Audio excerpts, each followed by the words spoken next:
terms of the way it looks, but do not be mistaken, it's a chilly, breezy day today. A high of just 19 degrees. It is quite nippy out there, so it'll be interesting to see how the players handle the cold, especially on the field when your fingers get a bit frozen and that ball can really sting on. We've also got the women's final coming after this, followed by the men's final. So 3 games to go in a very exciting World T10. A lot of action in these last 2.5 days. Who won the toss, guys?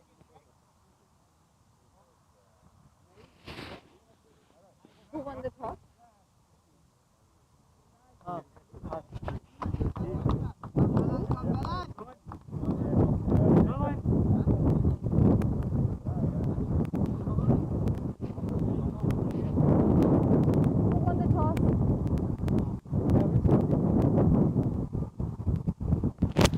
Mavericks winning the toss, and they've chosen to have a bat first.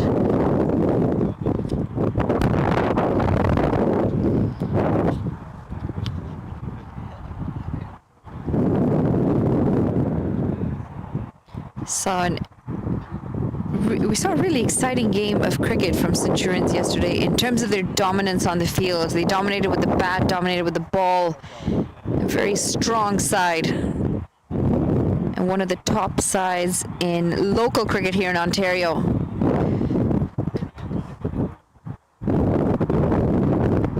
They made quick work of the total that the Ontario side or the OCA side had put up.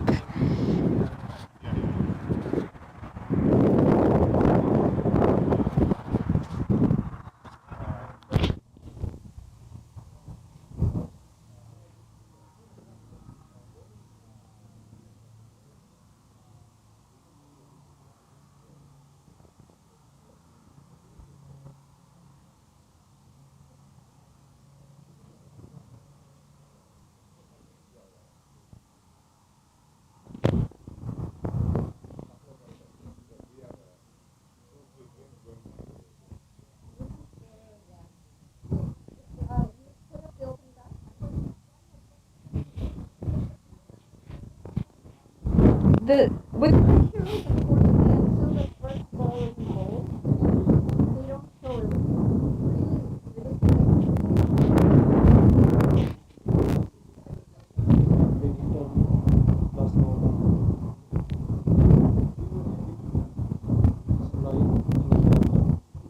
Two opening bats for the Mavericks, Naeem and Nikhil Datta, the skipper. Looks like it's going to be Ravinder with the ball first up.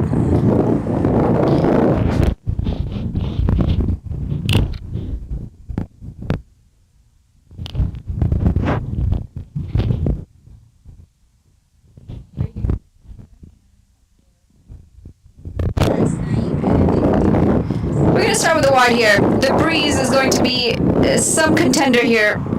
The ground is on a hill, which means the breeze really does kick off. It's usually a little bit colder as well up on this hill, but it's a beautiful ground. The city skyline, city of Toronto that is. In the background, you can see some of the air show jets as well in the background. The CNE on right now in downtown Toronto. Their acrobatics in the air. It's going to be the first run off the bat.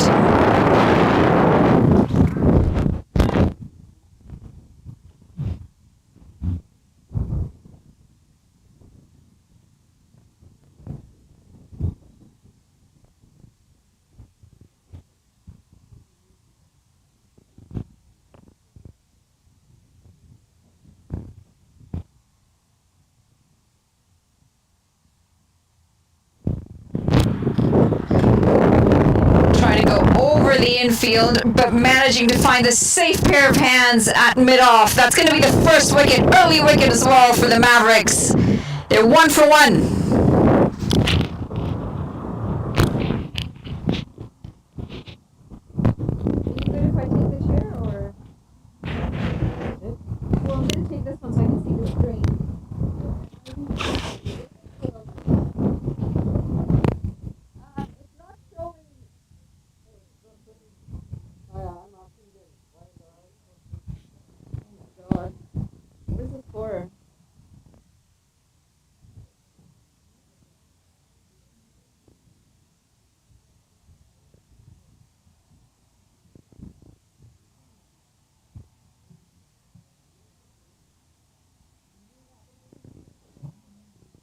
not updating. There's literally nothing there. So would you mind scoring right here so I can get an accurate score? But we're gonna need to sort this out. But I can't come there because the microphone won't catch the frequency. Who's the new batter?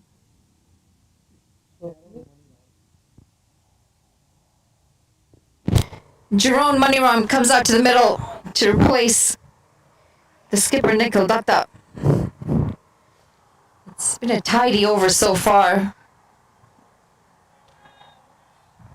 Trying to get it fine behind point. Not able to pierce through that third man.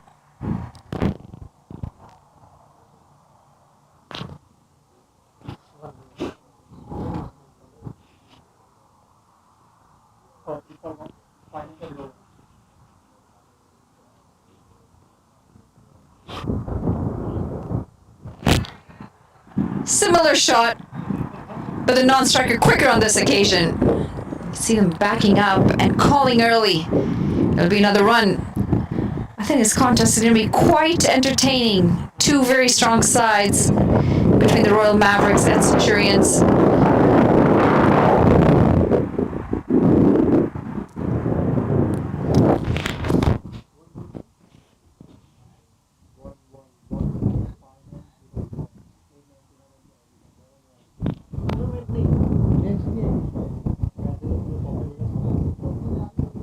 Well, that's a shot and a half. Pulled away into the gap. It's going to be 4 runs. It races away to the boundary.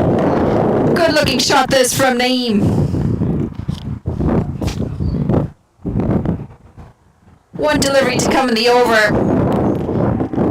T10 format, so not a lot of time to pick on the dot balls to wait around. You got to go from ball 1.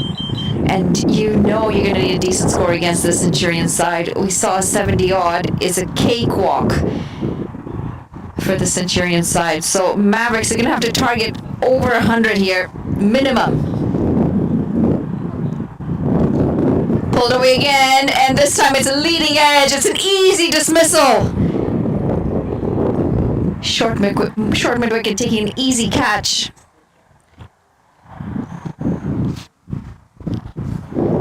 That's going to be the second wicket.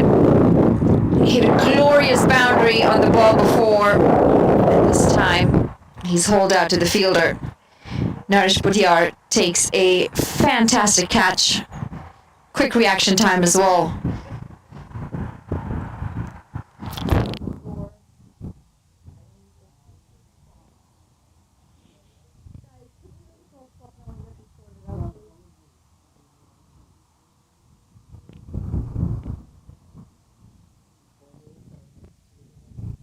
Well, that's going to be the first over. 7 runs gone, 2 wickets down.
Well, that's guided well.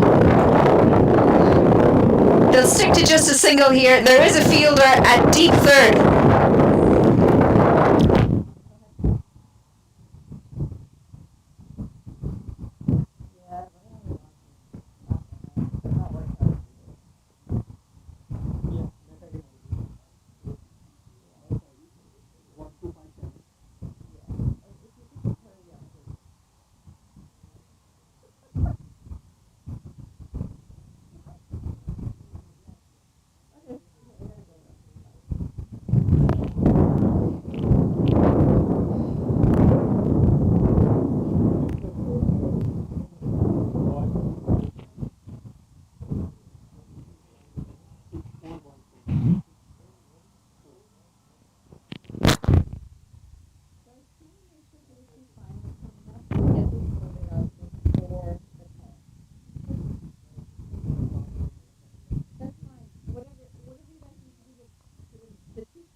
That's a couple of swings and a couple of misses, but this time it's a wide.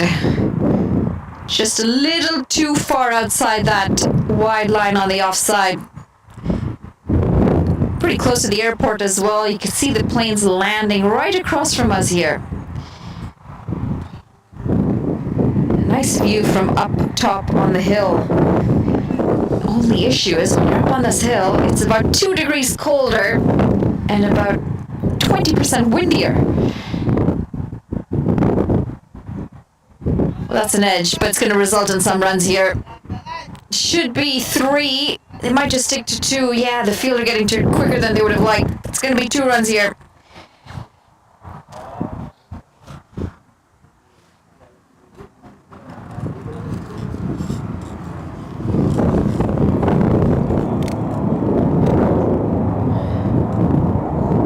Idris 2 of 3, Jerome 2 of 3. They've lost 2 early wickets.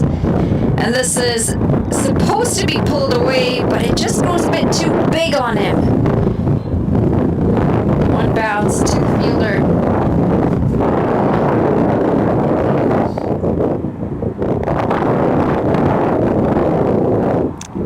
At the moment, par score 66, but I think they're going to need at least 100 on the board to challenge the Centurion side. And that's going to be another wide.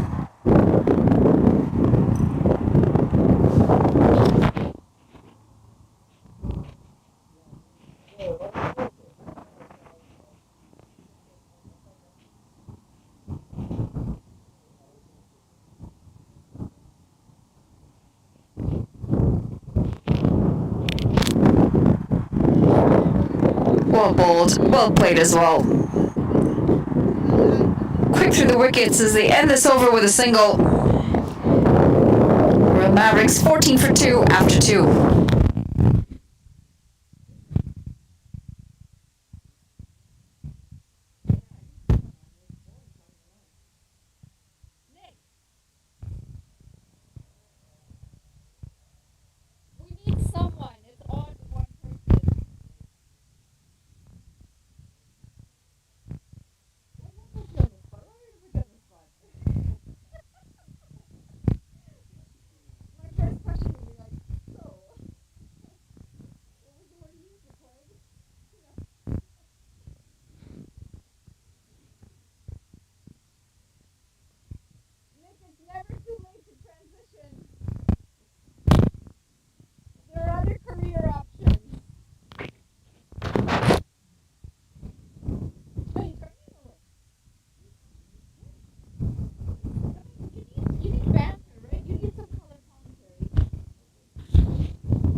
Where's the other microphone, right?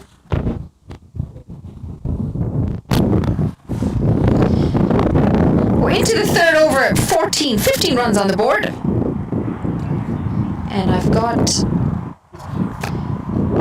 another guest in the comm box, David Shankar, joining us this afternoon. Chilly, breezy afternoon. Half an appeal. Welcome, Devish. Good morning, Monali. Is it? Good morning? I think it's afternoon now, really. I didn't realize. Tends to happen when you wake up so late. So late. But what a bright day for a game of cricket. Yeah, beautiful day for cricket. It's at a beautiful venue as well. Very picturesque as you see all these beautiful airplanes just coming lower and landing. Yeah. Toronto Pearson Airport. I hope that is not disturbing our batsmen. Well, that's a good looking shot. Right through the covers, it picks a gap as well. It's going to race away to the boundary, and it looks like the grass was cut as well early this morning. You can see it's shorter. Yeah. Allows for... Ball is traveling like lightning speed. Oh, based on that shot, I don't think the airplanes are bothering them much at all. Yeah, looks like that.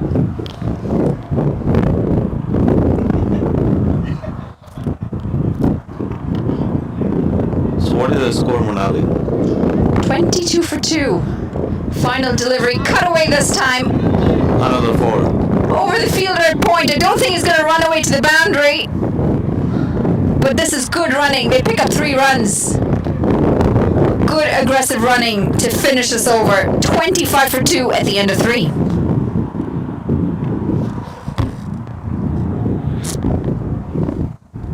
So David, I've seen you at the ground 3 days in a row. You've shown some good interest in the World T10. You're backing it. What are your thoughts so far on this tournament? So Manali, to begin with, I never saw, a lot of people investing in women's cricket. And when Atul shared that idea with me, I was very excited to know somebody is really having vision for women's cricket. And I think that's the way. If people like Atul, who have got a lot of experience in managing cricket, he is our ex-CEO, and he did tremendous work during his tenure. So I was very excited. I knew his intentions are good, so I started supporting him. And as you can see, in the last 3 days, we have seen a lot of talents, and I think this will grow up. So that's why I'm supporting Atul. Keeper, and it's going to be an easy boundary here, showing all his class, Jerome. Yes, I agree. Good initiative. I'm excited to see what comes up after this as well, because I believe the plan is to go global with the tournament. Correct. Talks of Dubai, if I'm not wrong. UAE National Day. Yes. I think it is Atul's vision. Take it all around the world, and I think that's a very good idea, and that also give us our girls exposure, right? Because I don't see our girls traveling a lot and getting world's experience. Swept. Big gap here. Square leg does well, and this might be tight. Oh, good running this. Good aggression between the wickets. It was a decent throw as well. Yeah, not much cricket for the women here, unfortunately, and initiatives like this are definitely going to help. Yes. And the exposure of being able to play around the world is a whole other thing. There's an appeal here. Try to reverse it. He's fallen over in the process, but the umpire says not out. And over a period of last 3 days, we have seen that Divya's batting, right? What kind of talents he has. So these type of tournament. That's going to be another one. Coming down the track and just checking his shot at the very end. And an easy catch. What's that? Okay, go ahead. You can do the MC. Oh, yeah.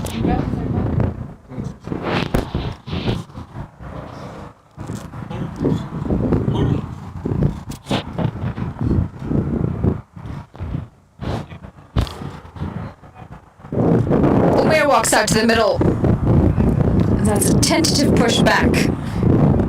It's going to be the end of the 4th over here. 33 for 3.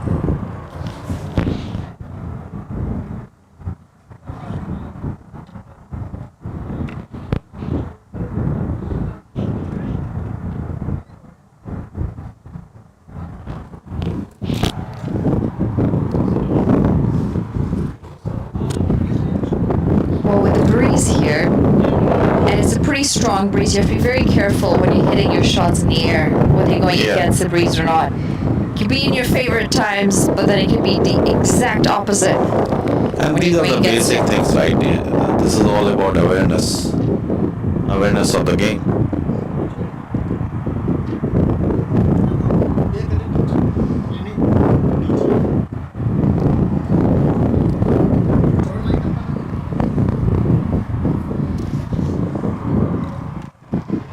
Hoover comes into the attack with the ball.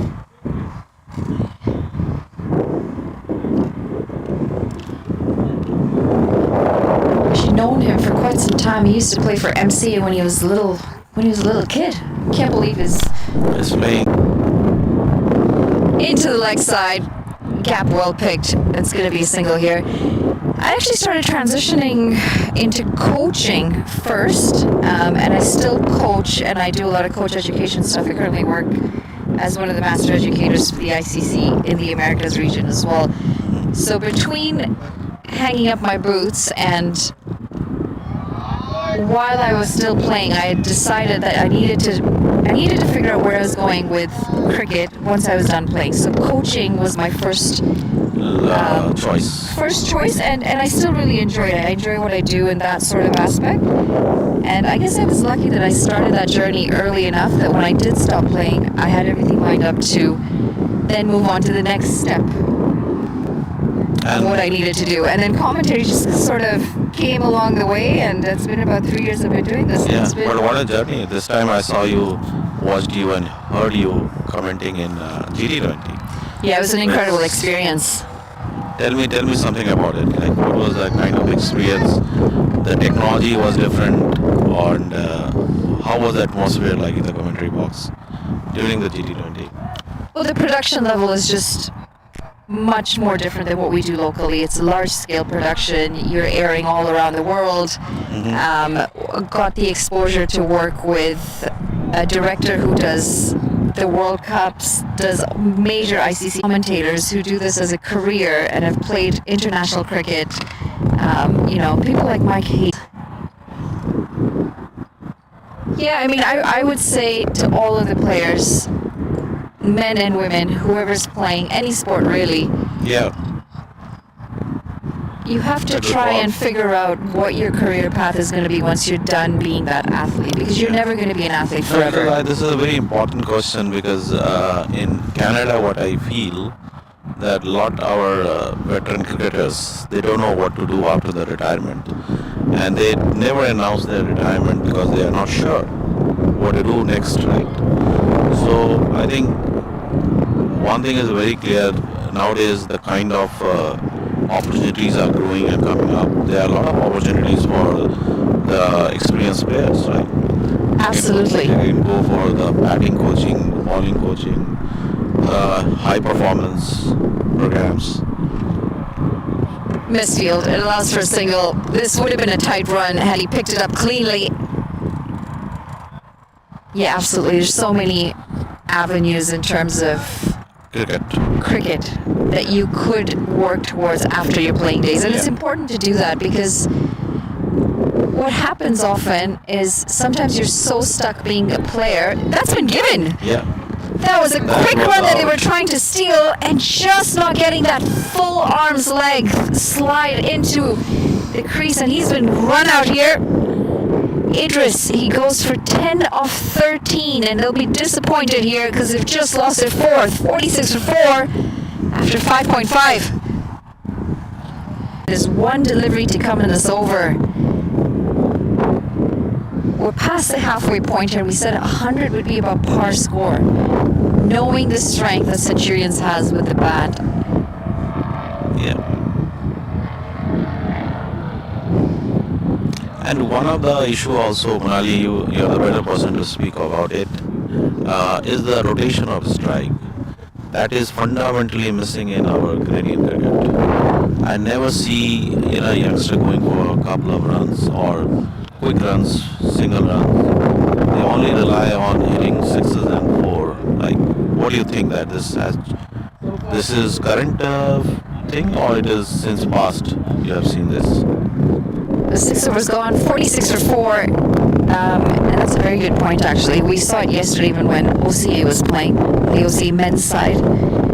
Very labored in between the wickets. We've seen this issue with the Canadian side as well, the Canadian men's side. I think this is a newer issue, maybe coming through because of fitness issues and the format of the game transitioning towards a shorter version, where they're relying on the big hits and strictly the big hits to get that strike rate up and the run rate up. But back in the day when we played 4-day cricket and locally we played 2-day cricket, it was necessary to be able to run between the wickets. That's a very basic thing, right? Into the leg side, interested for the second there. And Umair refuses the second. Jim. I mean, we look at the overall fitness standards across the board for our top-level cricketers in the country, and it's pretty obvious that we're not as fit as we should be playing at the highest level of the world in terms of cricket. You know, I'm not really sure what the fitness regimen is these days, whether they're getting... I mean, we've moved on from the beep test, we've now moved on from the yo-yo test, we're now doing the 2-kilometer run. I'm not really sure who's doing that sort of testing here. That's through everyone. Batter, keeper, and this is going to be runs. It's actually going to go all the way to the boundary. Leg by signaled. Unfortunate to have picked up 4 leg bys there, Centurions. They've been tight generally with the ball. Well, it doesn't matter in T10 format as long as the run comes. And it really, matter which way it comes. And it really is about swinging that bat, isn't it? With that, the 50 comes up, 52 for 4. But coming back to that, our topic of running between the wicket, right? See, I am from the old school. My all-time favorite was Sunil Gavaskar. So Sunil one time said that, cricketing muscles are different than boxing muscle or running a marathon, right? And you yourself see that Sunil used to bat like 4 days, 3 days, and he used to run as fast as you can imagine, right?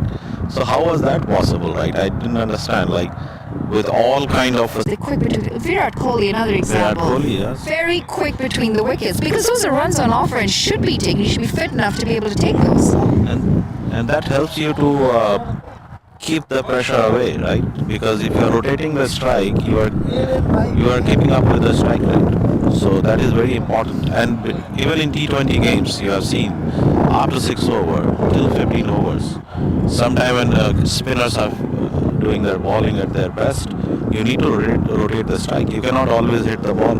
Absolutely, there are gaps on offer in the field for that.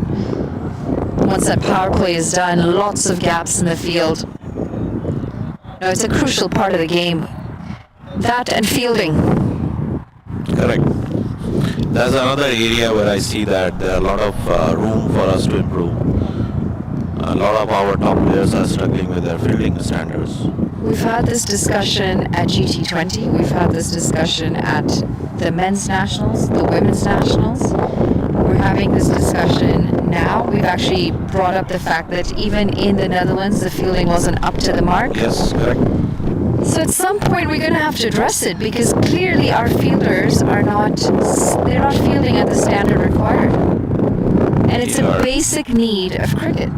Absolutely correct.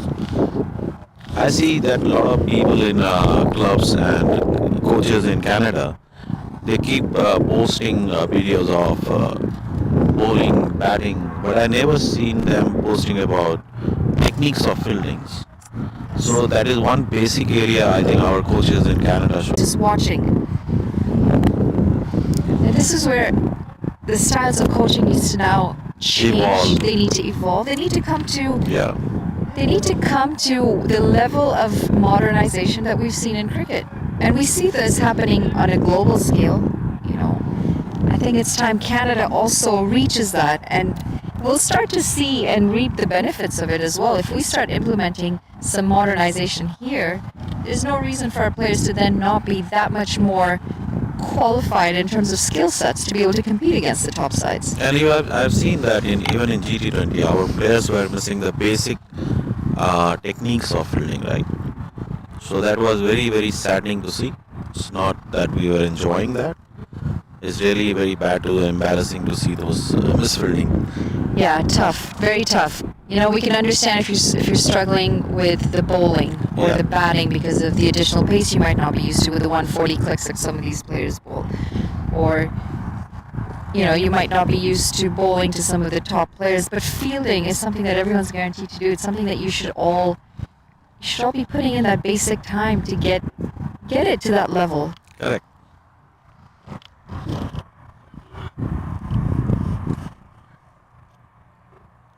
But hey, we can only talk about it. It comes down to the coaches and it comes down to the players.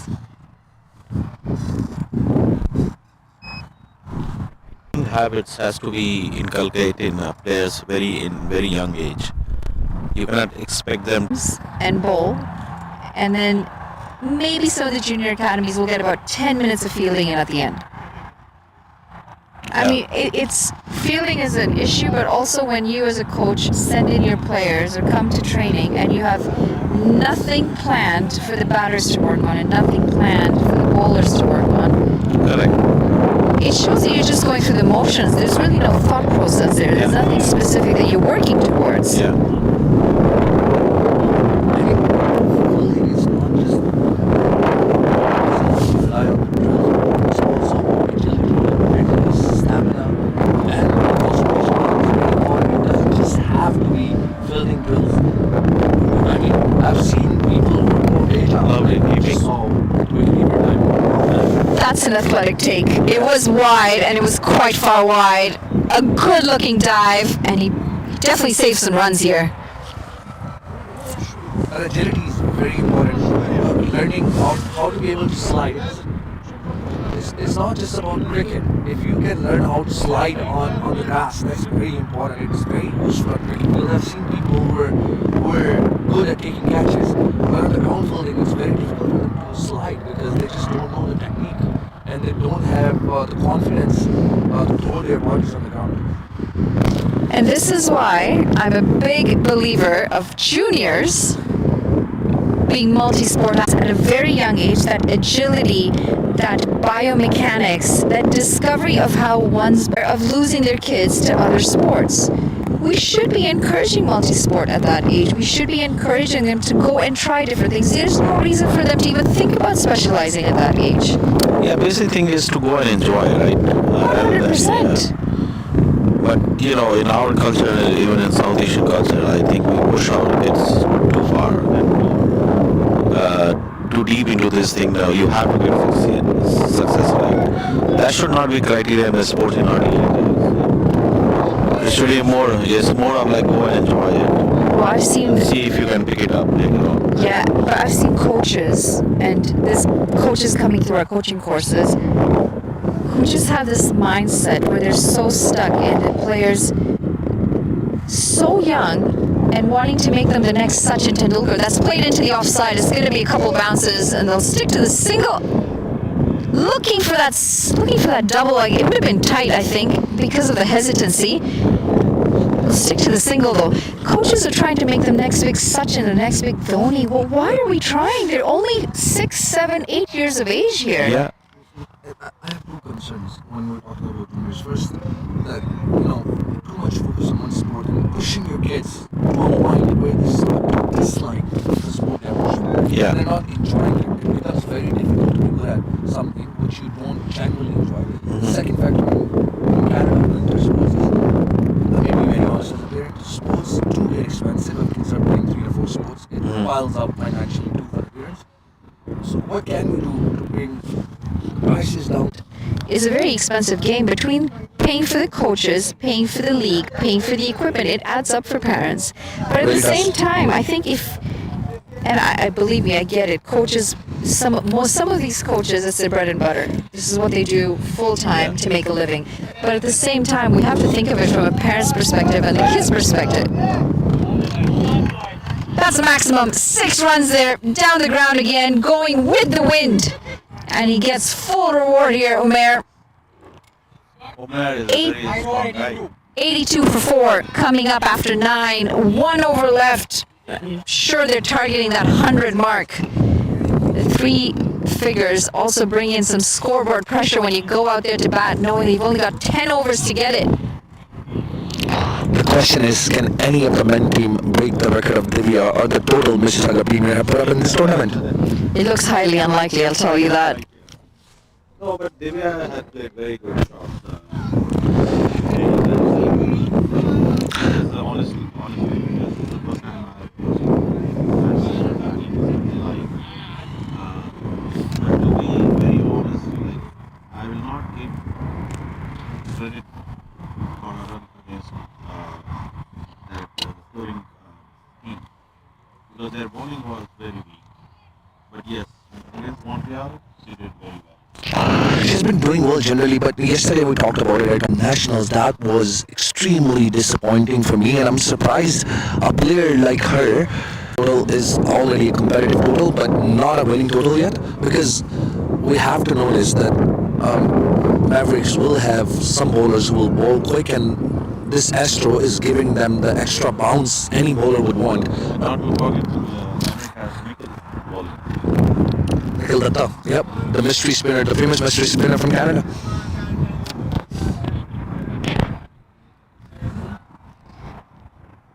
Kurt walking out to the middle, and he's got to go from ball one here. He's only got 4 deliveries to come in this innings. That's a unique way to take the guard. Yeah, let's see how Amlan will ball. Big swing and a miss.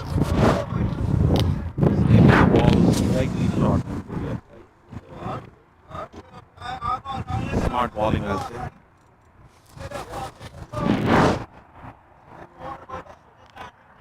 Never tough bowling the final over of a T20, let alone a Amlan is T10. there, right? He also plays for Superman. He's a very good batter.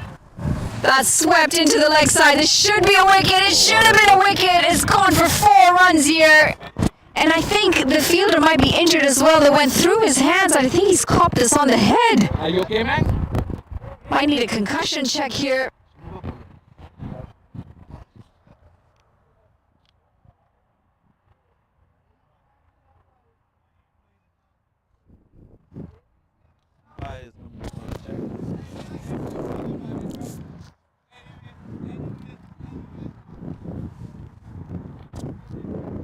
Right in the gap. He got it quite fine. And the fielder at square leg had no chance getting to that. 91 for 5, 1 delivery to come, 1 legal delivery. They might not get to 100, but it'll get mighty close to it.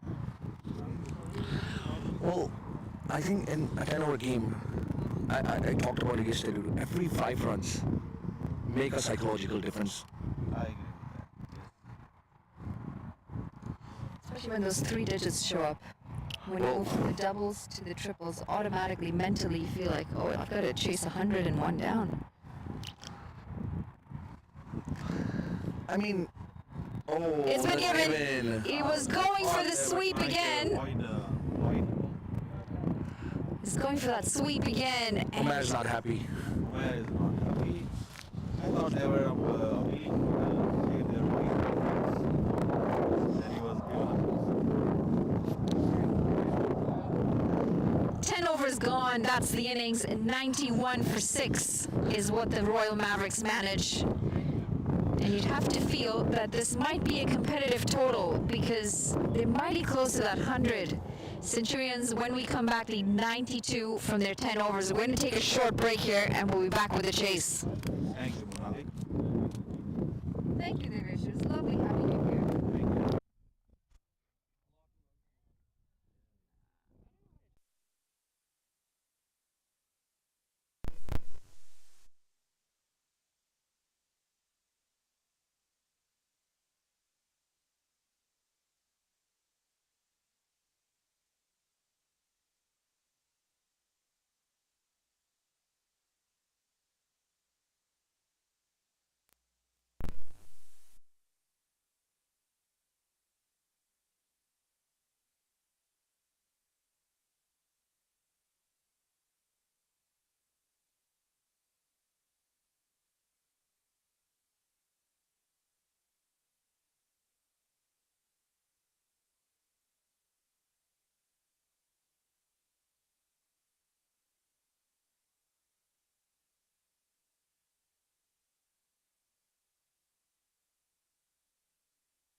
back to the action.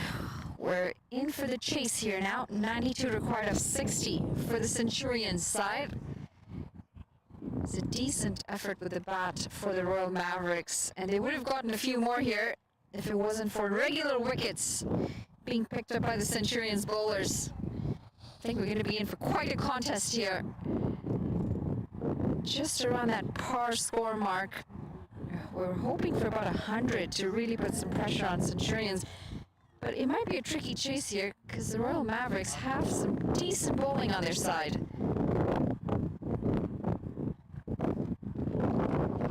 Kurt's going to open the bowling here. Pathma Priyan on the other end. Pushed it back in the direction of the bowler. That definitely helped the cause.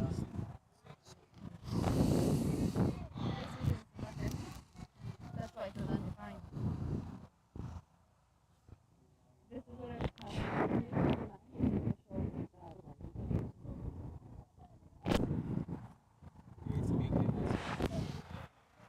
We have seen this from Centurion spinners that they are trying to dart the ball on this wicket, bowling full and trying to bowl quick Yorkers, even the spinners.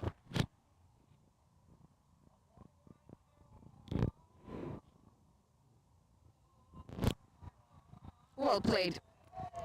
It's just swept, helped along the way, and he picks up 40. It's flown to the boundary as well.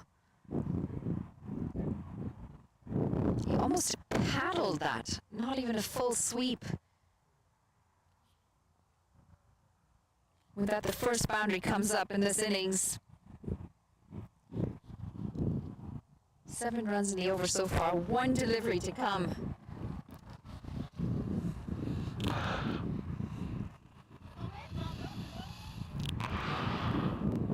It's going to be a dot at the end to end this over. 7 for no loss at the end of 1. I think this is a very good start for Mavericks because you need 9 runs per over, and having to score some runs while the fielders are inside the circle is very important early in the inning, especially when the game is only 10 overs. Well, they're going at 7 runs and over. Leslie came on after the day of the game. He looked very confident. It's a big swing, big heave. There's a fielder there, but it falls in no man lands. Naim Iqbal is the fielder, throws in. He has a strong arm. Very explosive batsman, Naim Iqbal. He didn't score much runs last inning, but he's someone to watch for.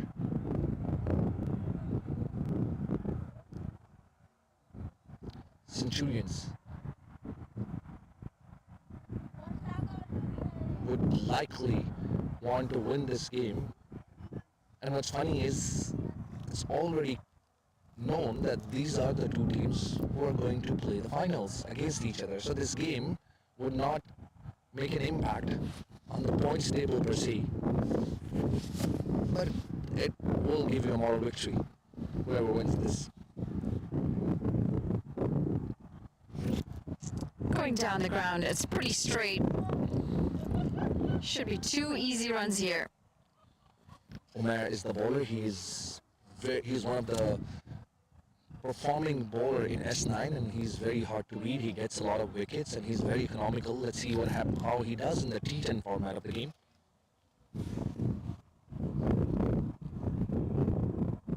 For those of you wondering what S9 is, if you're not from the local Ontario scene, it's called Super 9. And it's the highest division of cricket and the highest level of cricket, arguably in Canada. Top players. Monali, I'm worried if the effects of the spray can come to this far. Tell the umpire there's a skunk on the ground.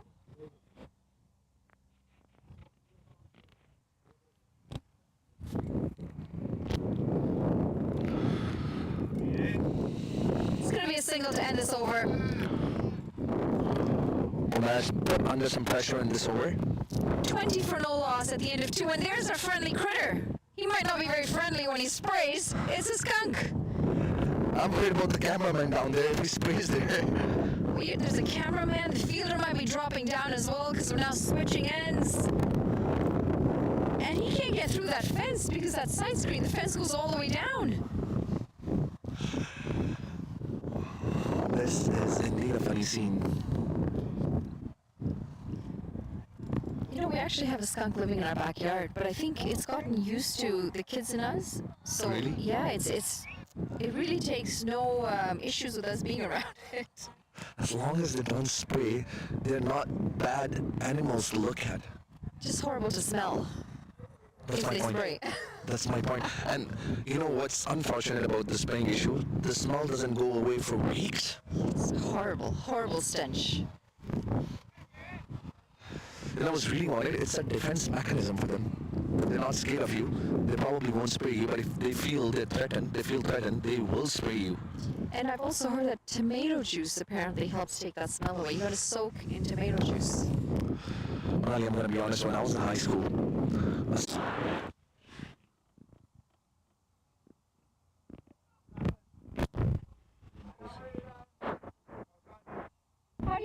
How do you say the bowler's name? Ross. So Kossi is his last name. Kossi. Scoring, guys. This is why.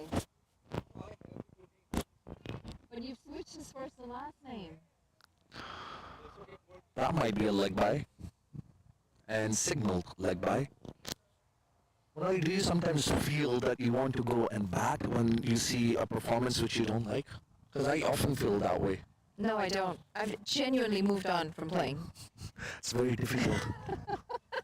Good job doing that. Yeah, I've really replaced it with other things that I enjoy in cricket. So that has gone very fine. It also bounces away, turns away. The fielder knocking down the sign there at the boundary.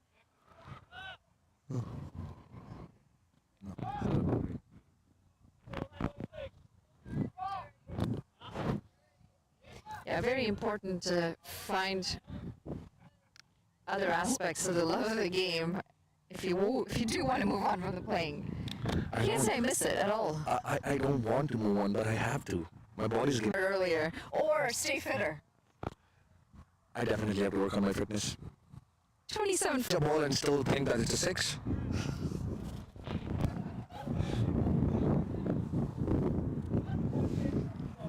Yeah, and that's the other challenge with growing cricket in Canada. We spend so much time in indoor nets. It's just not conducive to the conditions outside. The challenge is quite different when you're outside compared to inside. It definitely is.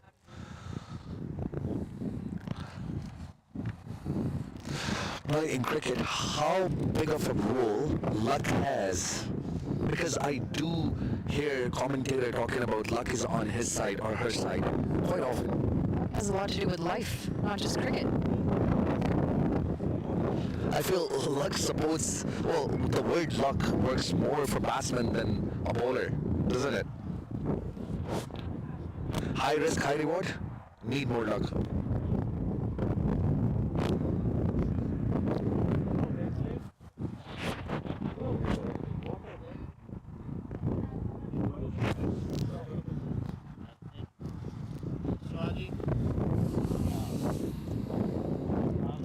Good length, heaved down the mid wicket, lands on no man area, and batsmen are able to pick up easy too.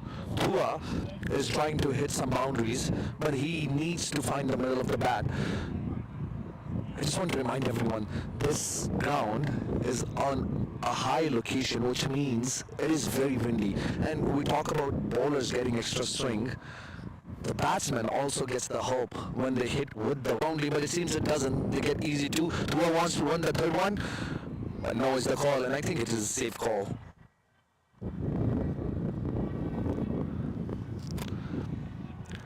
Iran standing right front of the comp box. Very young, talented fast bowler. I saw him showcase what he does best at the men's nationals a couple of weeks ago. So much talent available in Ontario, in pockets across Canada. Well, I had a chance to lead Iran in T20 games in T&D, and he really goes with the plan. He understands the plan. He works with it. when he was a kid. But this year, he has gotten me out as well. So I'm really impressed by the young kid, personally. Hopefully I'll get the chance to play him again.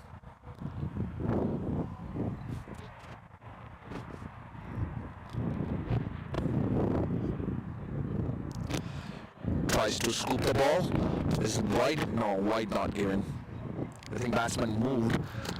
So even if the ball passes by the leg stump, it won't be called a wide. Nikhil Datta is taking off his upperwear to come to attack. He is the mystery spinner from Canada who has played in CPL as well, and of course GT20 and on the Canadians outside with the off spinners action. I know I had a chat with him actually.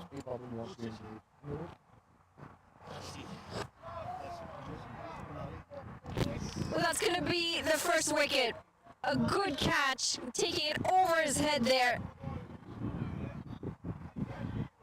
And it's no one else but Thuva. He's gone for 25 of 16. He was the aggressor in this innings. And with that, Centurions lose their first wicket, 32 for 1 at the end of 4.2. Looks like we're going to have another guest in our comm box. It's Anil Lakhan, the coach of the Trinidadian Warriors. Welcome, Anil. It's great to have you here. It's great to be here as well, Malalia. How are you enjoying your time so far in Canada and at this tournament? Well, it's been really exciting, not only for myself, but the entire management team and, all those young ladies who have made the trek to Canada.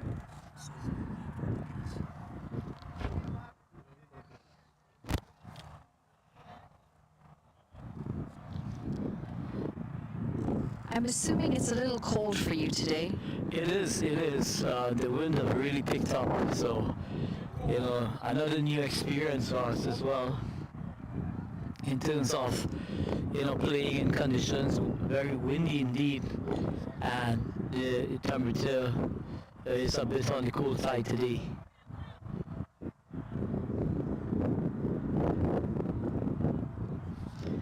Big gaps here, and I'm surprised. Out in the outfield there that restricted the ball from flowing out into the outfield, but nevertheless they were able to comfortably get back for 2 runs. Your side, very young, coming all the way across the North American continent, flying all the way up to Canada. You can see their young side. They have struggled a little bit. Oh my dear Lord, he should have been gone! Yeah, missed opportunity there. Possibly just going with hard hands was the wicketkeeper, not allowing the ball to come into his mitt to affect that stumping. So a chance goes a begging. 35 for 1 at the end of 5. Just getting back to my point, your team struggled a little bit, but because they're so young, there's so much more potential. What does this mean in terms of you training when you get back? How do you take the learnings from here and apply them? Well, first of all, Malalia, there's a lot of positives to come out of this project, and the reason for me saying this is that I've seen them grown over the last 3 days, by leaps and bounds, and we would both agree that, they have acclimatized and has gotten better as the tournament progressed. Yeah, absolutely. We have seen them get better game after game that they have played. And it's on AstroTurf as well. I know you guys put a lot of your cricket on turf, so very different conditions there. Well, a new experience for these young ladies as well, because the Astro does our young chargers to be part and parcel of this wonderful tournament. That's a thick edge. It's running away, and you can see the fielder at point giving a chase. That outfield has been so heavy on that side, and he's just been run out on what should have never been a third run there. Yeah, well, I felt that third run wasn't on at all, because when they were about to turn to the second run, the fieldman had gathered the ball in his, already, and released a really rifle throw flat into the mid of the wicketkeeper, and all he had to do was to ensure that he took the beams off. So excellent fielding, but that powerful throw made the difference there with that third run. Yeah, with that, the second wicket goes. It's going to be 40 for 2 here after 5.3. They currently need about 11 and a half runs and over, 53 off 28 deliveries required. So just about, let's say, 1.8 runs per ball now, which makes it a bit tricky, but like in this format, one over could really just change the momentum of the innings, and I'm sure they would have discussed Manolia, one of these bowlers that they think that they could take on, and I'm sure with the batters out there now, I'm seeing, is it a left-hander? Yeah, it's a left-hand right-hand combination here, so they're looking to try and cash in, with the change of lines and lengths and stuff like that. Let's see how they go about in terms of making that adjustment. Straight to the fielder at mid-wicket. And that's going to be a dot ball to end this over. 43 for 2 at the end of 6. But just getting back to our last conversation, Manolia, in terms of what you witnessed from our young squad, if you had to share any kind of information, whether it's from a coaching perspective, managerial perspective, what sentiments would you echo to someone like me, who who's in charge of this, taking on this project? Well, listen, I feel like you're a very experienced coach, and I'm not going to tell you anything that you might not already have observed. But in terms of advantages going your way with your team, it's that you've got a young group of girls, which means there's time there that you can still work with them. That's gone high up in the air, in the offside. It's going to spin away from the fielders as well. And I think they can come back here for a third. They decide against it. They have seen a run out, going for that third. And they'll settle for 2 runs here. So full and wide outside the line of the off stump. Really pleasant square drive through that backward point region, and it results in 2 runs. Reversed. Not very convincingly, but the keeper makes a little bit of a mistake. I think he's caught that on the leg as well. He's limping. They'll come across for a single here. Yeah, it just seems to get that the impact is just... That they might not have the shots, but it's the intent. They've just been a bit too hesitant. Yeah, and that says something as well, Manolia, in that they don't have the experience to make that adjustment in terms of showing that level of intent, because back home we play on low and slow pitches, so now that is totally opposite in terms of the ball coming on a lot quicker. That adjustment, bat speed and stuff like that, needs now to be taken on board when we get back home. Down the ground. There should be a couple more here. They're doing well here, making sure that they pick up at least 2 runs as often as they can, and that boundary in this over helping that cause. It's a lovely on drive from the left hander, going down to long on, but excellent running indeed, very aggressive intent, and they get back for 2. And here we see the advent of the unorthodox shot. It is traveling towards the boundary. It's not going to get into the boundary, but again, showing the kind of intent, Manolia, that's required at this stage to try and bring down the equation. Now, one must always take in stock the fact that even though it's a 10-over contest, you want to be thinking about batting balls and not the amount of overs, because on any given day you could get between 24, 30, as the case may be, in 1 over, and in T10, the T10 format, all it takes is 1 over, and the Gideon pacer beating the batter all ends up there. He was through the shot even before the ball is delivered. So excellent cutter from the bowler there, just running his fingers across the seam and taking the piece off the delivery. Yeah, one of the youngsters featuring at the Nationals a couple of weeks ago, Iran. coming into the attack with the ball. And a nice flowing drive, just leaning on that delivery there and playing it out to extra cover where there's a comfortable single on offer.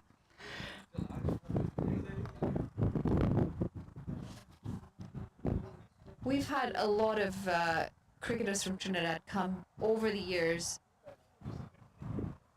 to Canada. In fact, when I was playing back in the day, we'd partnered with the Trinidadian Cricket Board.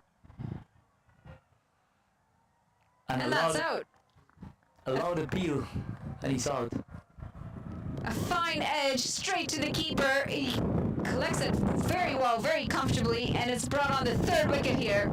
55 for 3. And I tell you what, Manolia, at this stage of the innings, both of these players was just getting, stitching that partnership together. Not something that you want to do at this stage, give your wicket away. You want to have something in the tank, for 7, 8, let's say 8, 9 and 10 overs, guys who could really take on the bowling. But to me at this stage, it's just about getting 7, 8 runs and over, not really trying to go ultra aggressive, but more or less just keep taking it away. So when the big hitters get out there, it's not going to help the equation. They start with a dot here as Naresh walks out to the middle. And T20, you've got a little bit of time to get your eye in. T10, you've got none. You have to go for one. I tend to disagree with that, Manolia, because of the fact that if you understand the format, singles still is an integral part of the game. That's well played. It's well pulled up and over. He didn't really hit it very hard, but he timed it well. It's going to allow for 3 runs here. He's quick between the wickets.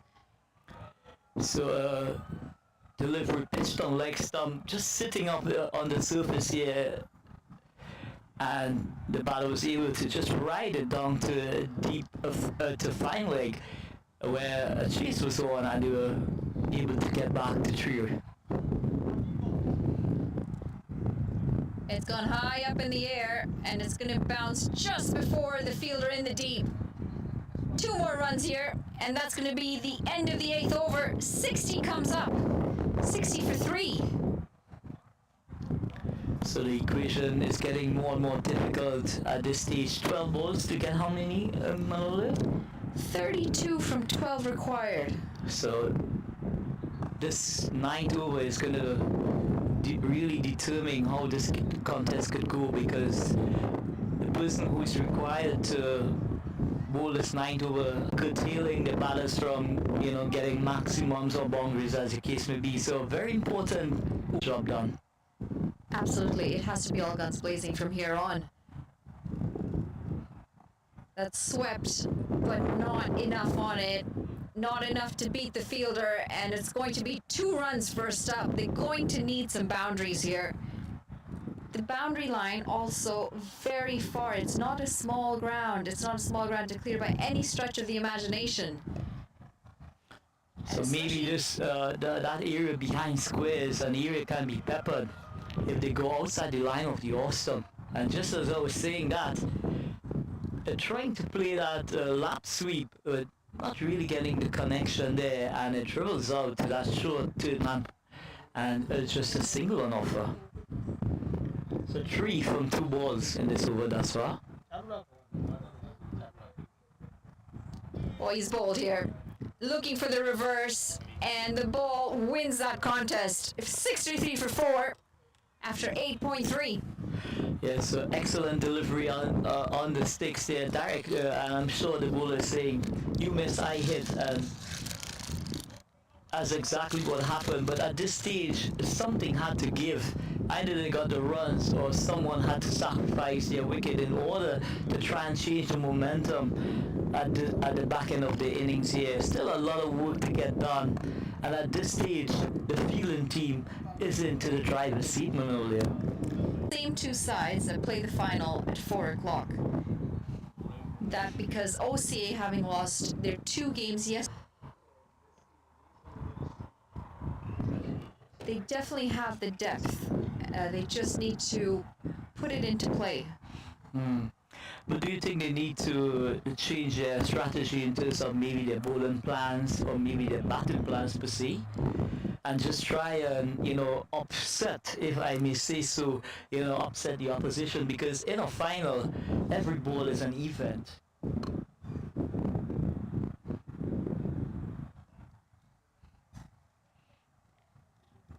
Can So you apart just from the technical aspect of it and the planning, you always want to try and surprise the opposition, whether it be maybe by a change of personnel at the top of the order, or maybe a change of bowling, maybe during the power play overs or during the middle overs, yeah. So I'm sure guys like Derek and Dee would be the think tank of the OCA team, will try and possibly come up with a combination that they believe could get the job done, Manolia. absolutely? And actually, OCA had a tough time yesterday, but it wasn't their main playing 11.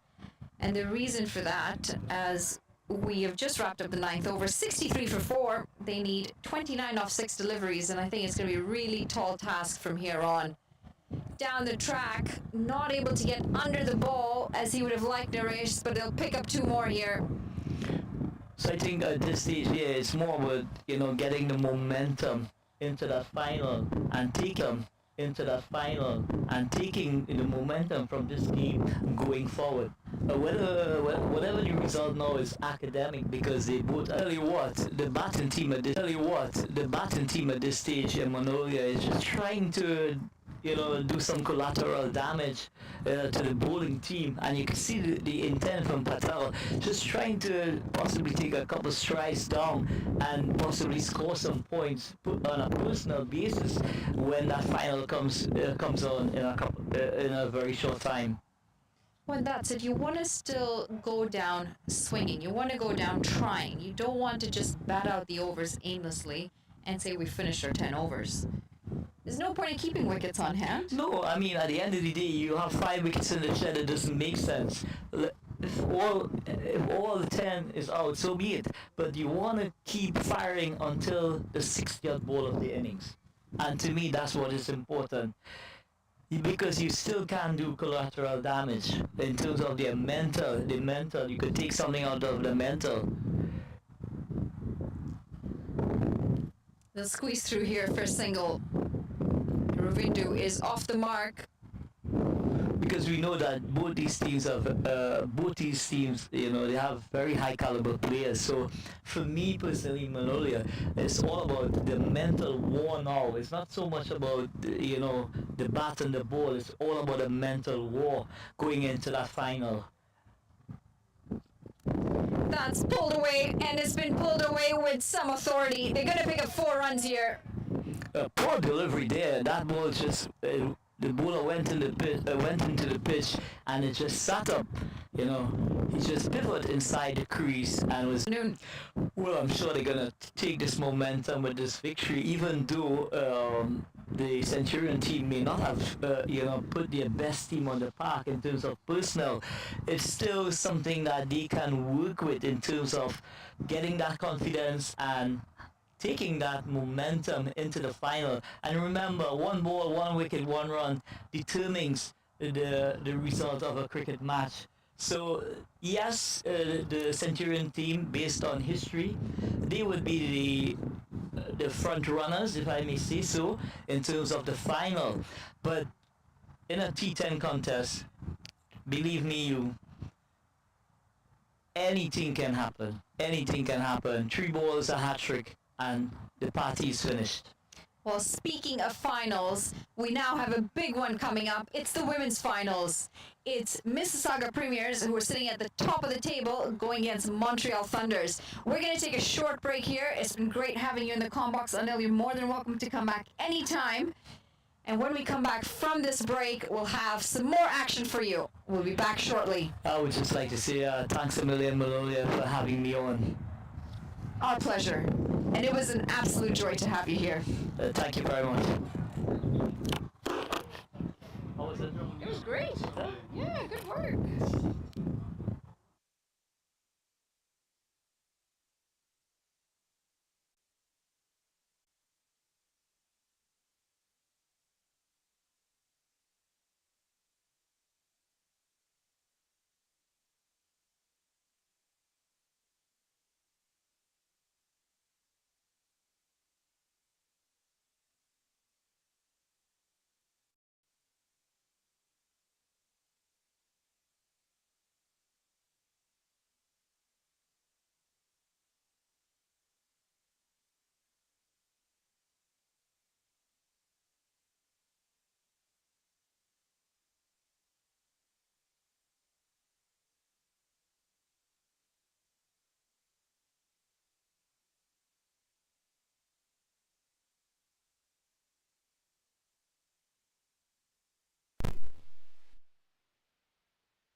Mississauga Premiers, who have been unbeaten in the series so far.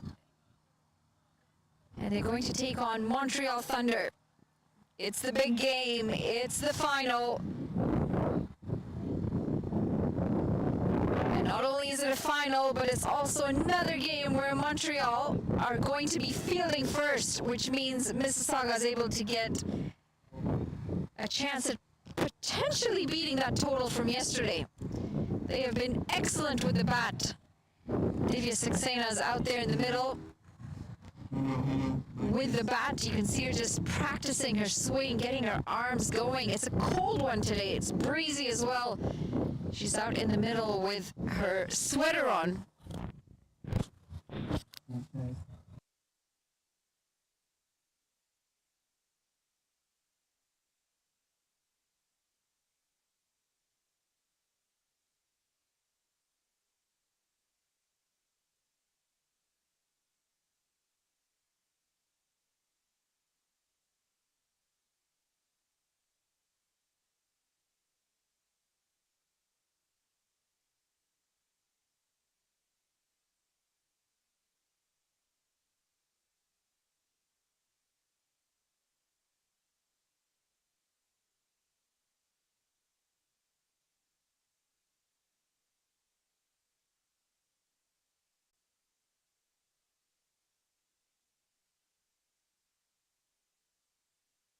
And it's going to run away here. It's going to be the first boundary off the bat.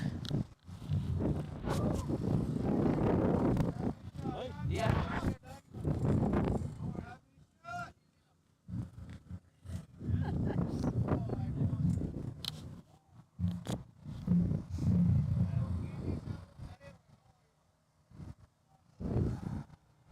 What? A short and wide outside the off-stump and a perfectly executed uppercut over the third man reacher, and it goes into the boundary. A lovely flowing extra coverage right. That one is racing out into the boundary. A valiant attempt. Great fielding on the extra cover boundary, restricting the scoring to a breeze. So the batting team here really getting a move on here in the first over.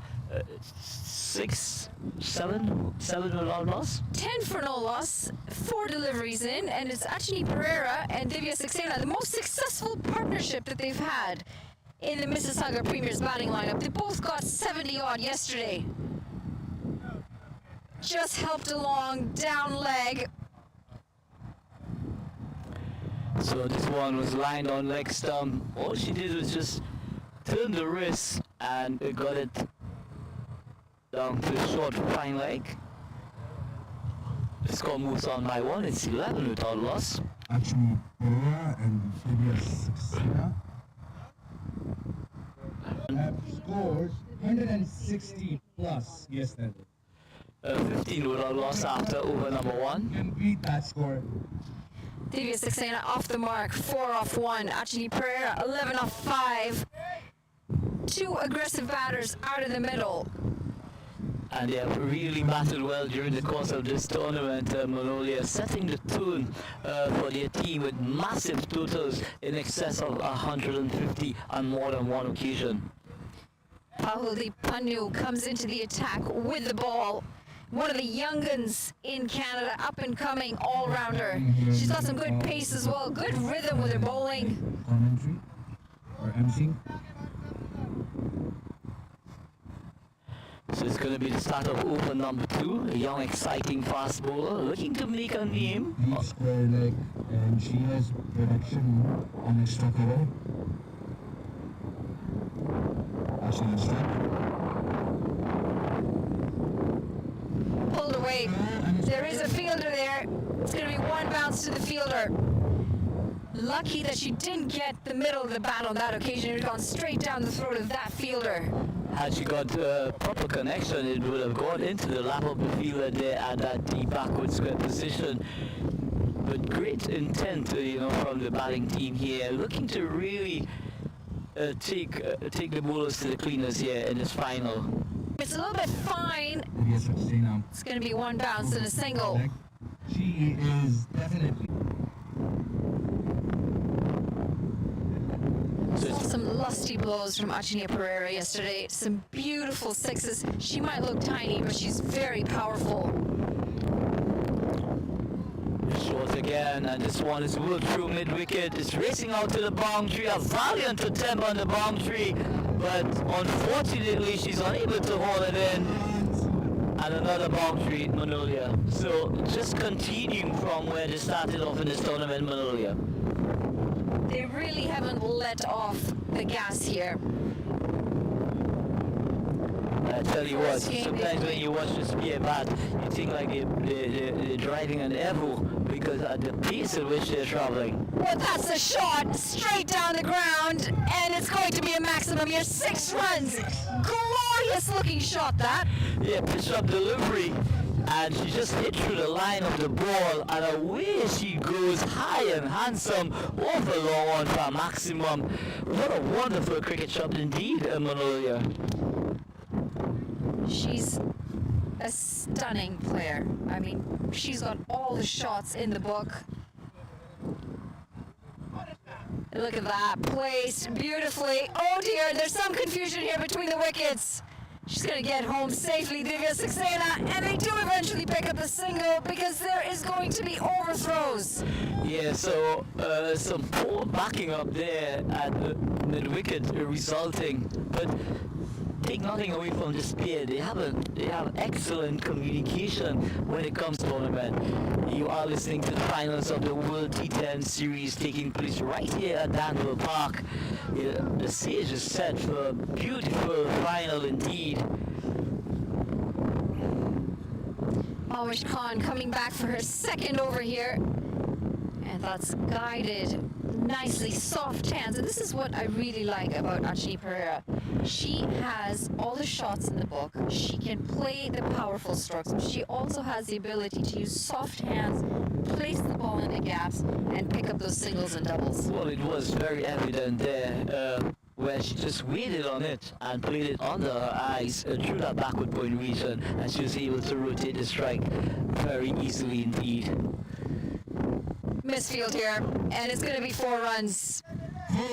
Cow corner was targeted there. There was a fielder in the circle that should have stopped that, but they'll pick up 4 more. So this ball was a touch short, but the batter was quick into position and with some really strong wrists just worked that ball through mid-wicket, and away she goes. A gorgeous shot indeed. And both these batters have displayed during the entire tournament that they can't play 360 whenever they want to. They're basically toyed with the ball in this contest. Well, that was a short ball, and she'll feel disappointed here, Divya Saxena. She'll feel that she's missed out on that. Yeah, possibly, maybe on this occasion, Malolia, possibly just trying to go a bit too hard on this occasion and losing her shape. And High level. well, here we go. Genetics coming through there. Definitely.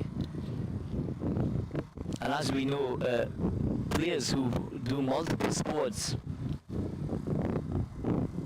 This time it's driven, but it's straight to Pahul Pandu, who doesn't miss many. Another dot ball, much needed dot ball. Still have 1 delivery to come in this over. But lovely flowing on drive there.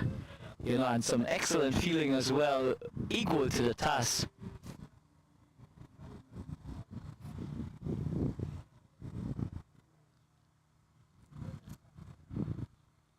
Helped along the way, and it's going to be more runs here. I'm surprised that they've only taken a single. They could have easily taken 2 here. It's going to be a single to end the over. 42 for no loss at the end of 3. Yeah, so that ball eluding the wicketkeeper, and the score goes up by 1. So 42 after 3, Manolia. So they are on to Runs at the end of 3 overs with no wicket loss. When do you guys fly back? well, most of the team will go back by Wednesday, but I'm staying on until the 12th. Very nice. Yeah, I'm still trying to take advantage of the hospitality. Well, listen, hospitality is incredible in Trinidad as well.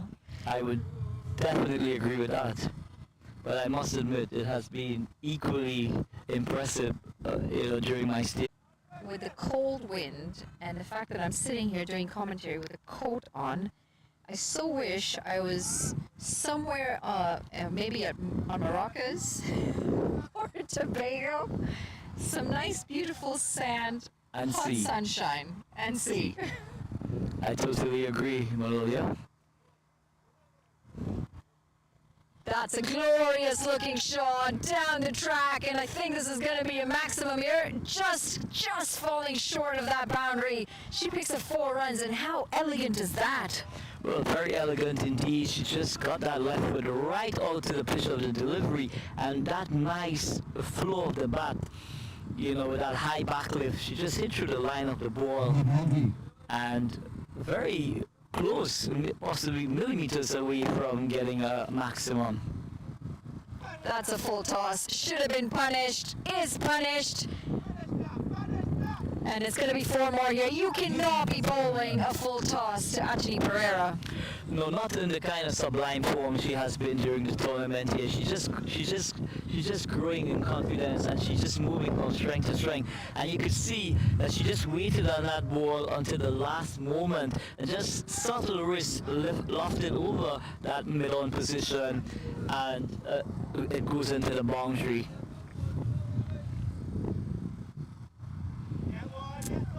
Well, this is going to be disappointing because I think the keeper had a chance here. She tried to guide it fine again.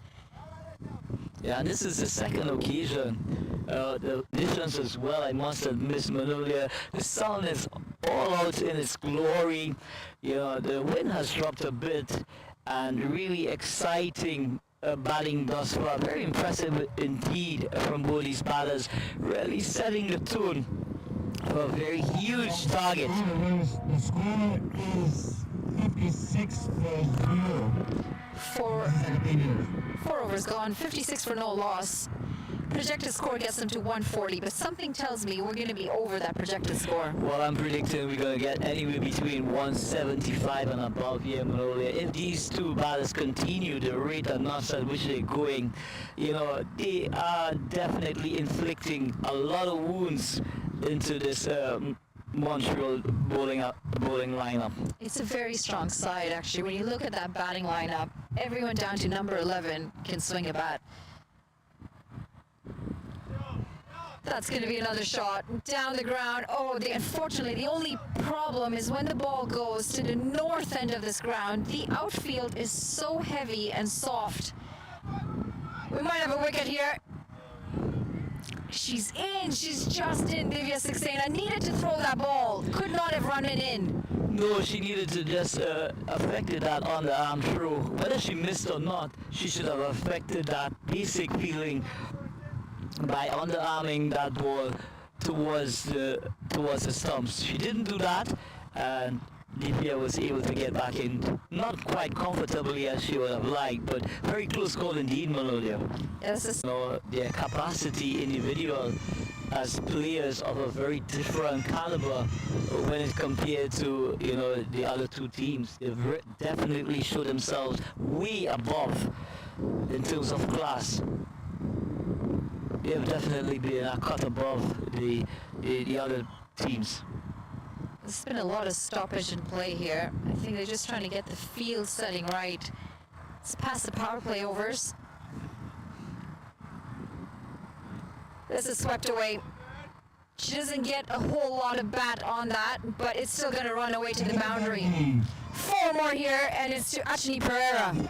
So Anthony Pereira continues to dominate this finals here, really taking the attack to the Montreal team. That ball was just lined outside the line of the leg stump, and all she did was just get some solid touch there, and that ball run all the way down to fine leg into the boundary. So we're seeing that these players have that capacity to play in a 360 manner. They're basically toying with the bowling at this time, Manolia. It really makes it difficult as a bowler, doesn't it? And the captain to set a field to such strong players. Well, you can try and execute, but the execution and consistency has to be on a continuous basis, Manolia.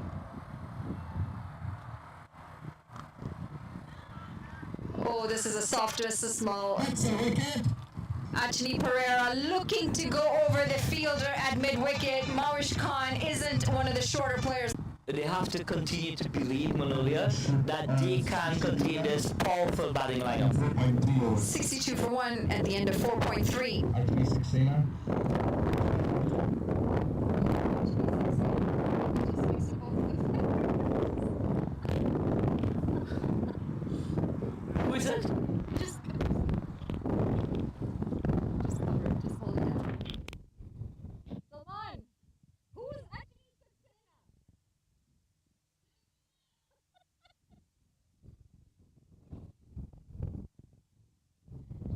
That's a combination. Actually, Maya just got out.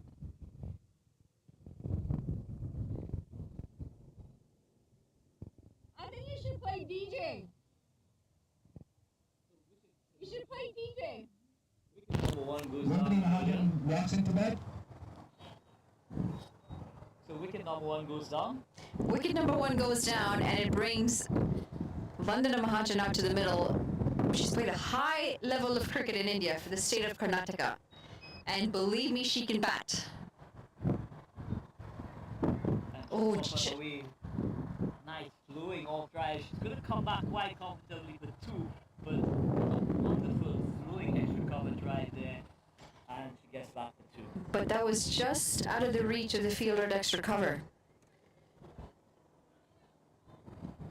I think maybe a jump, and it could have been tighter there. Very possibly indeed. Maybe should have been a bit squarer to the crease. You know, it possibly would have given her. Runs here. Got a good piece of that. So the bowler goes into the pitch, goes forward, the pitch back, and the batter will just got inside the line and helps it on through to the final boundary. So the score goes up by 4. So the carnage continues here, Manolia, at Danville Park. It's the finals of the World T10 series taking place here at Danville Park in Mississauga. A beautiful picturesque ground here at Danville. Has some elevation as well, so you can see the skyline of the city of Toronto. Beautiful skyline with a CN Tower there. And then of course the airport not too far from here, so we're seeing the airplanes come in and land. They get quite low here. Yeah, I must admit this Danville area in terms of 6-9 was the last of one it's very wicket. This is scenic like a indeed, years. Manolia. The half of Gives you a one. very good, 5+1. it's very scenic in terms of, we were looking at the planes this morning that were doing their stuff with the firefighter jets. Yeah, the CNE, the air show. Yeah, the air show, very impressive indeed. Cut away. And this is going to spin away as well. They'll pick up a comfortable single here. Trisha top. Time for her to have a say in this final. Left arm water spin and bowling true and wrong the wicket. One bounce over the fielder, 4 runs here. One bounce over the fielder, 4 runs here. On the boundary. So Divina really taking the attack here now, hitting that ball as straight as an arrow, dissecting long one and go off. And away she goes another boundary, Manolia. As Vandana Mahajan joining the party with Divya Saxena. You just see the pressure is constantly going to be on Montreal Thunder. And that's because that batting lineup is strong. It doesn't matter who comes out to the middle. They're more than able to swing from ball 1. Chipping down the track. Well, there have been such dominance of this batting lineup. It really creates a lot of indecision from the manner of the wood work, Manolia, because it's sort of when you play against players of this caliber, it tends to get intimidating at some stage. Turning that into a full toss, and it's right through the legs of the fielder. It's going to be 4 more here. It was struck very hard. Boundary. Well, I must admit, But poor Divya. feeling. That ball was traveling at a pace and not. But you know what? Had her possibly adopted that basic long barrier position, she may have saved the team a true value of the runs indeed. But again,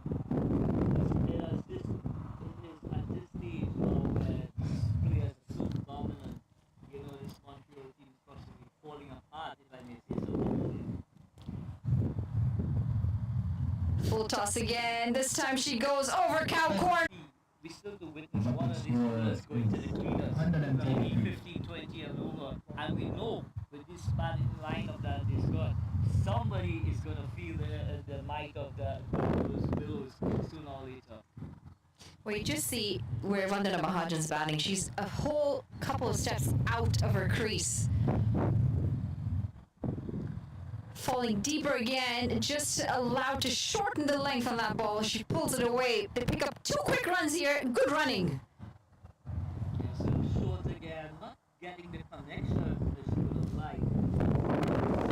Dissecting the intricate and Winning Russian is back into that and is hand. able to get very comfortably deep. And yes, what she's doing is basically trying to get close. Down the track, and this time it's through the offside. Are we going to see a run out here? Oh, that has been fumbled by the wicketkeeper. That should have been gone. A very clear blunder from the wicketkeeper. Can't start that. Guilty the wicketkeeper on this occasion, Manolia, of not looking at that ball into her midst to affect that run out. And this could be a very costly miss in the context of this finals. What we saw in the first game, Divya Saxena was dropped on 3, and she went on to get a massive score. Again, those little factors make a big difference. You just cannot let up and make those little. Mississauga team have lost the second wicket on the ball of 88. If they go at the street, but I'm sure, like I say, somebody's gonna travel this distance between all the end of the innings. Well, the good thing for the Mississauga Premiers is Divya Saxena's out there. She's on 33 of 13 deliveries. She's basically continued in a rich vein of form, and it's great to see someone like Divya, not taking for granted any opposition, batting the way she knows, which is to be destructive at every opportunity in Manolia. She actually featured in the local West Indies inter-island. Yeah, it's the regional tournament representing the Leeward Islands. Exactly, yes, and she had a better season last year than she did this year, but nonetheless a very strong player. Probably indeed, she has the ability to really take on any bowling attack and take it apart. Sai Purandare comes out to the middle. Driven down the ground, and she's all class when she bats. So technically correct. She times the ball so beautifully. Well, you can see from that off drive from her there. Everything technically correct. It is through the line of the ball. She did it on the eyes, and it was all timing rather than trying to muscle the ball. So that is. Again, straight past the bowler, like a tracer bullet. It's going to run away for 4 more. Straight down the ground this time. Yes, just reach Good boundary for Mississauga Premiers. and corrected past the bowler. And it was not a boundary, so the final could easily at that goal pass. 7 overs gone, 98 for 2. Manoli,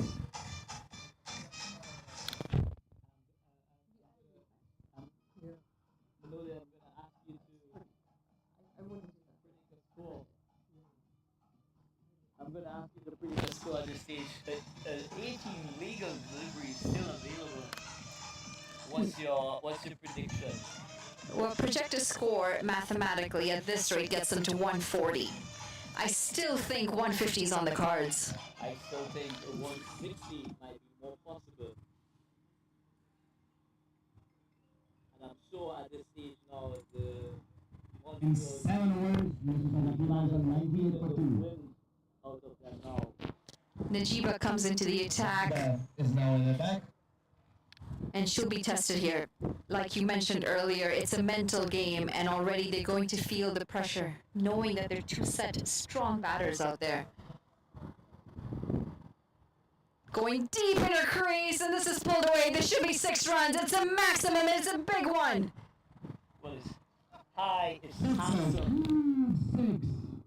High, it's handsome. But look at the Divya just getting down on one leg, and Pulled away, and this is going to be quite square of the wicket. They'll pick up 4 more here. Another 4 runs for Divya. 10 runs coming off of this over already. 1 spectator injured. we did predict at some stage, Malolia, one of these bowlers would be taken to the cleaners. Is this the over is gonna happen? We're certainly showing signs for it. Divya Saxena now on 43 off 15. Divya being in sublime form in this tournament, just wanted to continue. Short. She will be frustrated with herself to have missed out on that delivery. Yeah, sometimes Divya can, more hard of the ball, and her timing goes off. And connection is not what she wants, but she continues to dominate. She continues to show great intent, and it's really lovely to see someone like Divya out in the middle, totally dominating the bowling in the manner in which it is. That's some good bowling. Well, it's a rare dot ball. Yeah, in the context of this final, and she totally dominated this batting performance. 100 also comes up there at 109 for 2.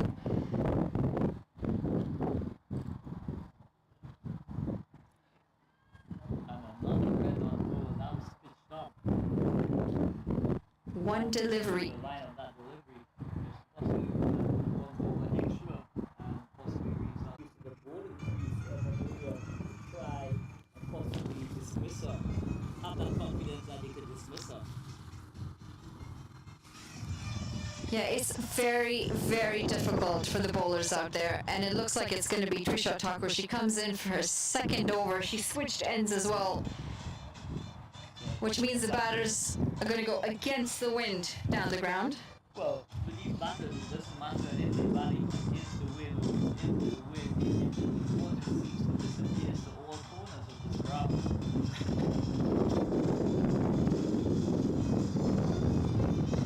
Yeah, just so strong, timing it so well. And you could see, you're witnessing a masterclass from someone like Divya, really showing everyone who is at the ground what a quality performance he is. That's going to be a wide first up. You don't want to be bowling those, not when you've already got 110 runs on the board. And I think, generally speaking, teams are struggling, including, some of your neighbors, to move with these batters. Extra cover and past extra cover. It's going to be 4 here. Just pulled back from the boundary ropes. Good work this from the fielder. They limit it to 2.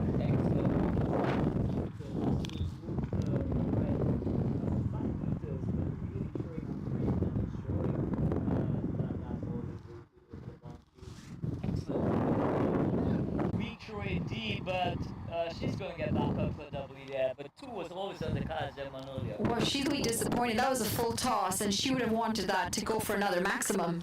32-run partnership or 31-run partnership correction off 12 deliveries. And this one played away through that backward point region. It's only going to be a single on offer. Short and wide. Divya, I know she would be disappointed indeed that she didn't get the connection through that backward point region, to help herself to another boundary.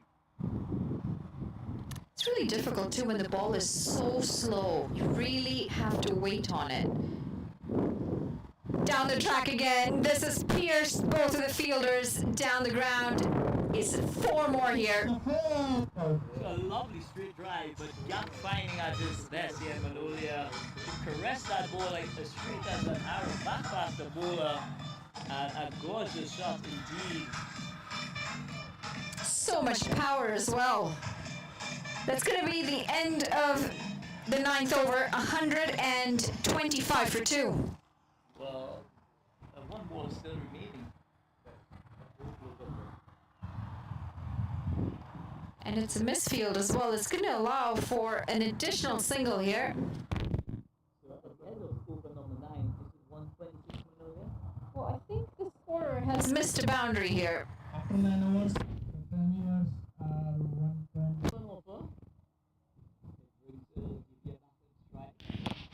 Saipur and Dari. Sorry, my apology.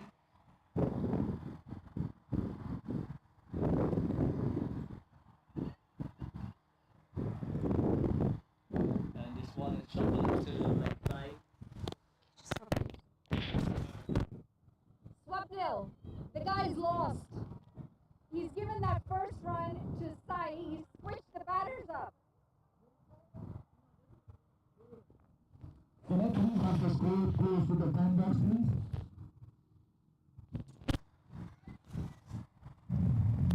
Divya's on strike right now, not Sai. Well, that's a misfield. It's going to be 4 more here. Past the fielder at mid-wicket. So poor delivery there, and taking full toll there, hitting that ball past the fielder and deep backward square and goes to a boundary. Kindly just be patient with us. We're just trying to sort out some technical issues with the scoring. Yeah, that boundary actually hit by Divya Saxena and not Saipur and Dari.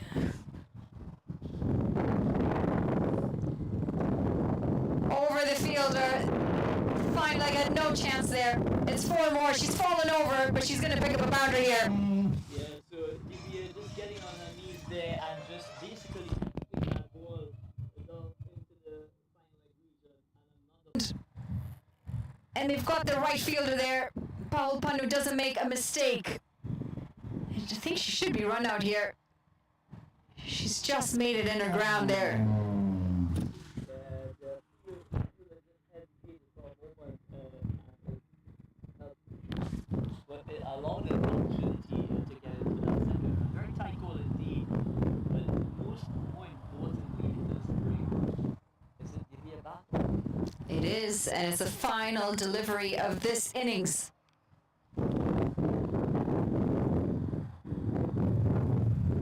Deep in her crease, and again that's pulled away. It's going to be 4 more to finish this innings. I must admit, Manuel, this bowling attack from Montreal has been pulverized by the batting team. They are on the rush. Subsequent taking over the bowling game. An excellent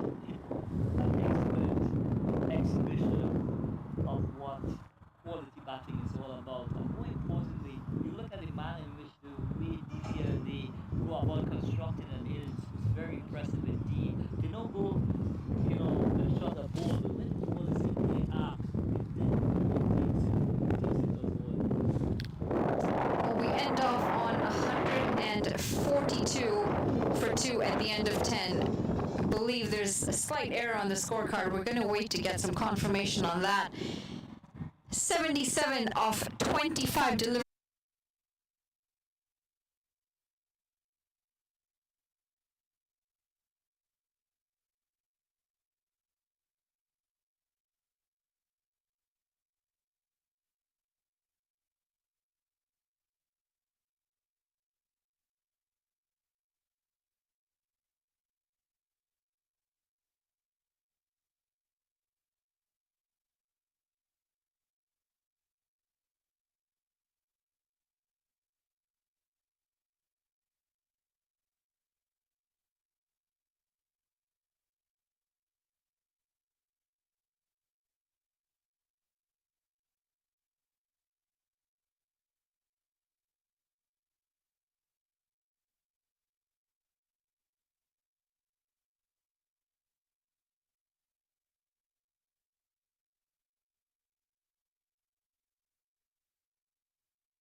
Pano. Required rate from the get-go, 14 and a half.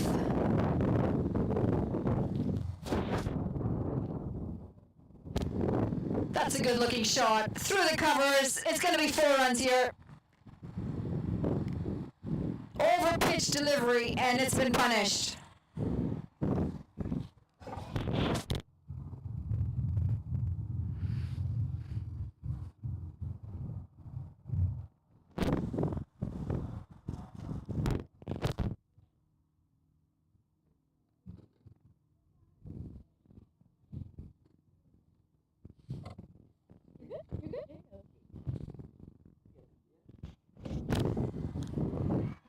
And that's out. A faint edge to the wicketkeeper.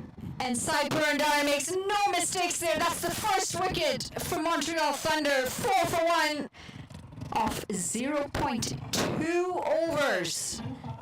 So this the bowling keeper immediately getting into after there and affecting the early breakthrough, and it does put the skids on the scoring earlier when you're able to get.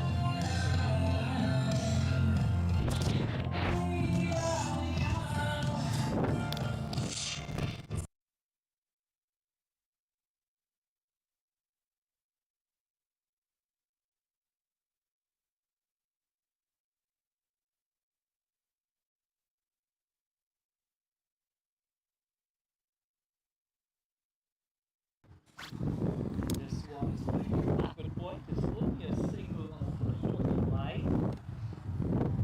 Mawish Khan comes out to the middle. She joins Saleha Maksood. Unfortunate to have lost Bahul Panu so early because she's an attacking bat and she's powerful as well. But take nothing away from the bowling, it's the ball was in the channel and she was searching for that ball. Unfortunately for her, she got the edge and that was the end of it. Pick up a single here. That's to Ajani Pereira. You don't want to test that arm. Beautiful backing up there from Divya, ensuring that there's no extra run and offer.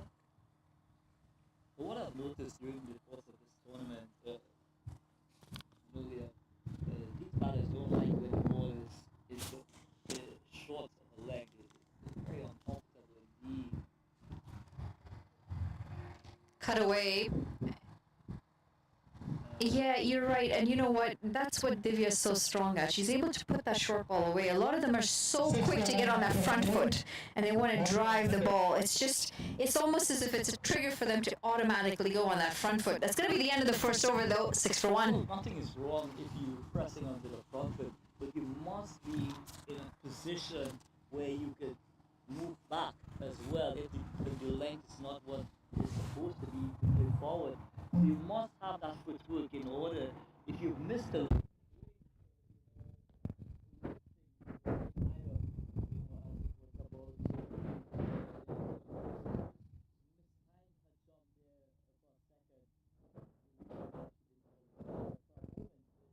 looked like she was in total control. Well, that struck powerfully straight down the ground. It's going to run away, and it runs away in some speed here. 4 runs. Well, a gorgeous straight drive there from the batter. It had 4 written all over it from the moment it left the bat. That ball traveled like a trace of bullet going down, going into the boundary. So good, if you want to see intent, and that gives you a clear indicator. If they're going to die, not lying down, but they're going to be lying, they're going to go down fighting, to the very end. And it's great to see that they're taking it on at this stage. Yeah, the intent is very important. Full toss. It's been punished. There's going to be 4 more here. And that's all that was required there was to make the connection and a boundary. The poor delivery indeed. Half well you have length down. Anyone, including yourself, will say thank you very much. Christmas has come early. It was a definite gift from the bowler. Speaking of Christmas, this weather really reminds me that we're getting closer. For a moment, she gave me the confidence that she had it under control. But I think what happened, because of the wind, that ball was possibly just swirling a bit, and her hands, needed to be recalibrated in order to get in line. She didn't do that, and it fell out. Well, looking for the wide there, the umpire does not agree with Saleha Maksood. 17 for 1 at the end of 2. So great intent indeed from the Montreal team. They take the attack to the bowlers, and in this situation, they have no choice but to go hell for leather at this stage, and still into the power play. So one would hope that they will continue to take advantage with just two fielders outside the 25 meter circle. Well, fielders outside or not, they're going to have to go for it. They're going at 8.5 runs and over. They need to be going at about 16 runs and over. Which at any stage of any innings is something so you could just tell that, there has to be a sense of urgency, not every over, but absolutely every ball.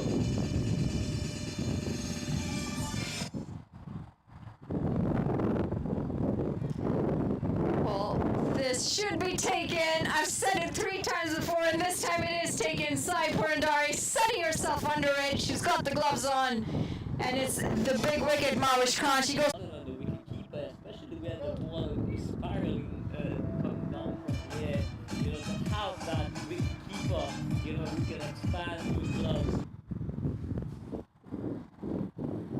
Late. Very late on that. Almost an afterthought to get some bat on that. Rabi Rajput, she's got incredible figures here. 2 for 6. She's into her second over. Excellent bowling indeed. Bowling to channel it, put these all ends out. You can see that she's just the hands away from the body, just searching to make contact. Unfortunately for her, she didn't get a touch. Excellent bowling indeed.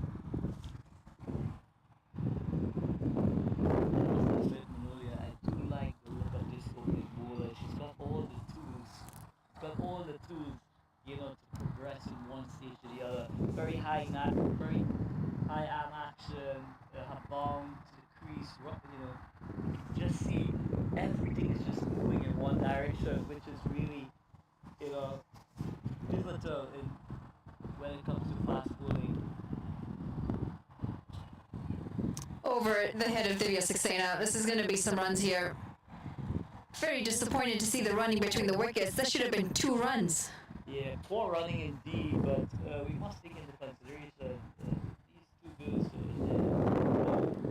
some weight, so maybe just that just trying to manage that situation.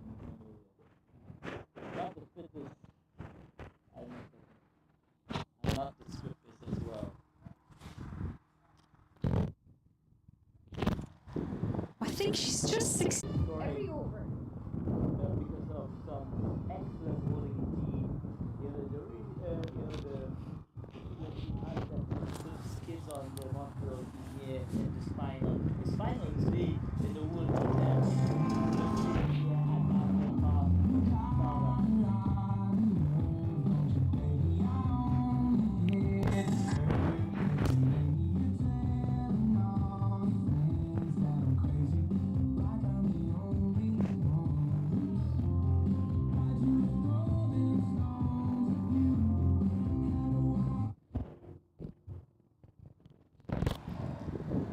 Vandana Mahajan comes into the attack, and she has been slapped over covers here. It's going to be 4 runs. Good looking shot, this. Just open the field and knocking that ball over extra and away she goes to a boundary. And beautiful cricket shot indeed.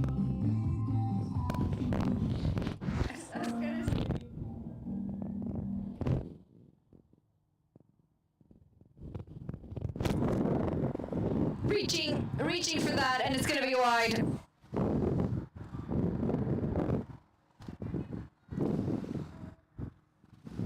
So based on what we witnessed, Manolia, do you think that we can see an increase of more teams next year if this tournament continues? Yeah, absolutely. It's going to be another wide here. The plans is, eventually to make it a global tournament edition. We've still just launched this tournament, so I think the vision's good, and the fact that they want to make it a global tournament over time is excellent. I know they're thinking of coming to Trinidad as well at some point. And I know for a fact. I want to take the opportunity now, Manolia. We are going to be staging the tournament tentatively on the 30th of April, right? Teams are going to come to Trinidad. Tentatively now, we're putting things in place. But I want to personally take the opportunity to invite you. If it happens, I want to see you in Trinidad. Calls for catching is Thivia Saxena again. And she's really having a tough day at the office. But someone of her standard, it's really not on. She looks like she's really picked up an injury here. She has been in some pain from the time that she's dropped the first catch. It sucks for the bowlers because they're putting in the effort. And she's just switched with mid-off there. Unless the bowlers will go to her now. Yes.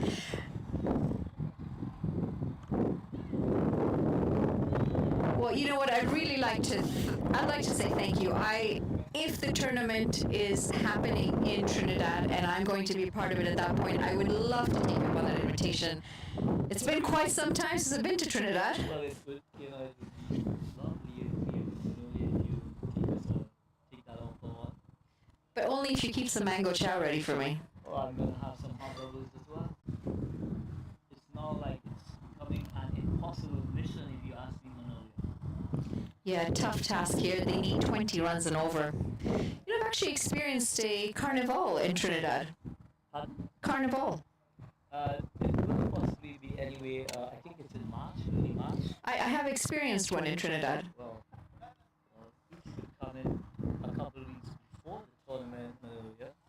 I'm sure you're going to enjoy the carnival at its fullest, going to different parties, having a blast.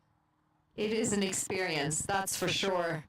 Sachi Dodwall into the attack, and that's a good-looking shot, and an even better effort in the field. Tarisha Bess saves a boundary there. So excellent feeling again, and good bowling when complemented with great feeling. It just adds that extra flavor to the entire ambience of the team. Really good. Stop there from Bess. Very athletic indeed, showing a lot of athleticism there.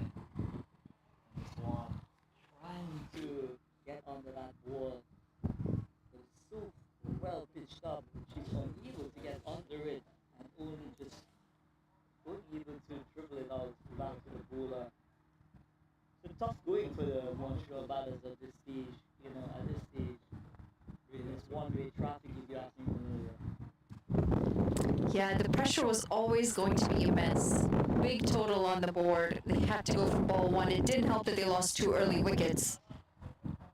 But you can't fold them as well. It makes it very difficult to find those boundaries because your bowlers are now bowling to the plan of the field. Well, one thing that's important as well, Manolia, is knowing your players and knowing how they're going to execute. So that makes it a lot easier for the skipper in order to set cues of that nature. But a rare extra in this innings thus far. They've been very disciplined indeed. They've bowled a channel consistently, and that has definitely brought the rewards for them. But is this going to be the last women's tournament during this time of the season?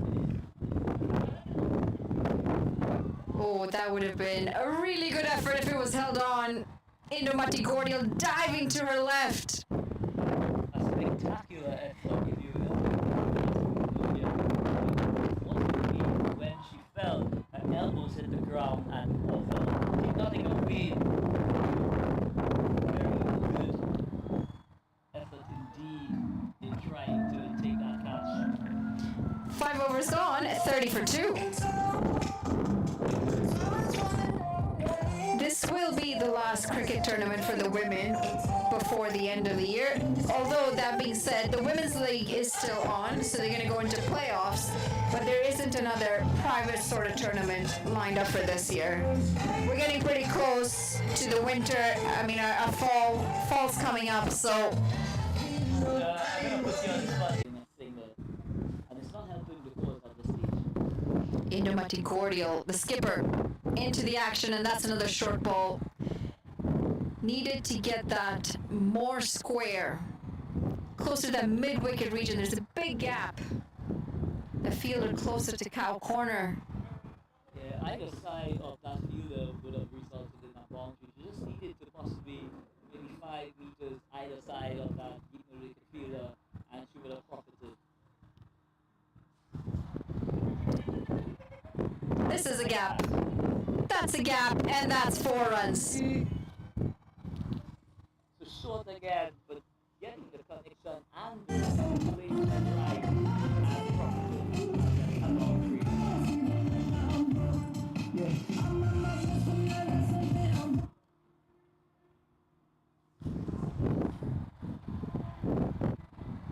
She's just been a little too short.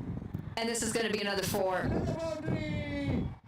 Indomati needs to find that sweet spot on the pitch. Pitch it up a little bit more than that. Yeah, it should be that consistently now, which is refreshing. Not only for herself, but for her team as well. Showing that, even though it's possibly an impossible achievement to get to the total, not giving up the fight, showing that level of intent in this arena. Manolia, she created a very good team for herself as well, on the Canadian circuit.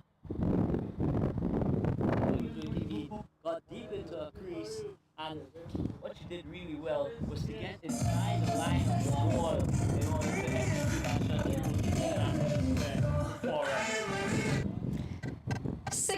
6 overs gone, 46 for 2. Yeah, she's a veteran in the game of cricket, so she's actually transitioned to coaching now. But on the rare occasion she comes in, she still plays. Well, it's great to see that she's still rubbing shoulders with the young kid, and her experience will be invaluable when she has the opportunity to be amongst her and sharing her experience, sharing her coaching expertise as well. It's going to go a very long way in your development. Well, we've got another cracker of game coming up. It's the men's finals at the World T10 Series. Royal Mavericks taking on the Centurions Cricket Club. We had a dress rehearsal before this game. And we've got the final coming up right after it. The running between the wickets has been disappointing for me for the reason that they have to be pushing every run here. When they hit the ball and they get the boundary, it's fantastic, but that run rate is so high. I think they need to improve on getting those quick singles. I'm sure very well aware of that, but at this stage, they possibly just need some more muscle and running at this stage. Because the singles is not going to help the cause at this stage. They need boundaries, and they need boundaries like yesterday. And they need them in abundance. Outside that channel there, outside the line of the All-Star, any coach's dream to see their bowlers just hovering around that All-Star line and just stealing away from the right-handers.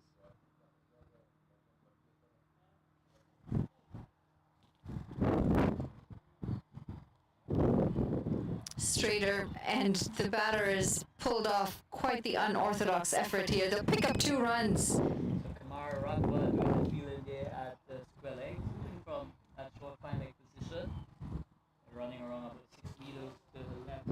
That's 50 for Montreal Thunder. 50 comes up for Montreal Thunders.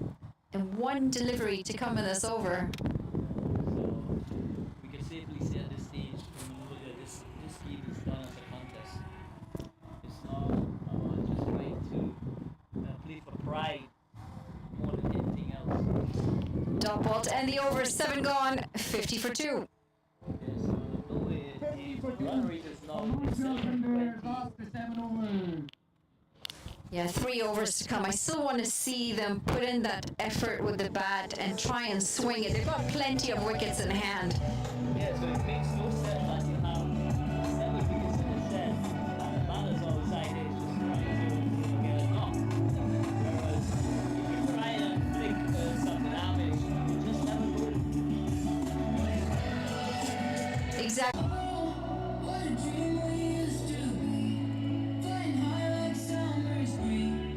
Jenny Vithanagi, the bowler.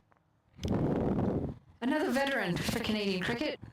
It's great to see that these experienced players are still playing at this level and trying to, help develop the young brigade in the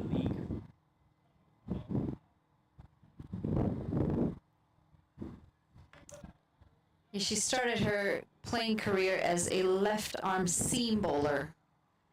Picked up an injury throughout her career, and she's transitioned to left-arm orthodox. It's going quite well, actually. I'm sure she has done tremendous work in,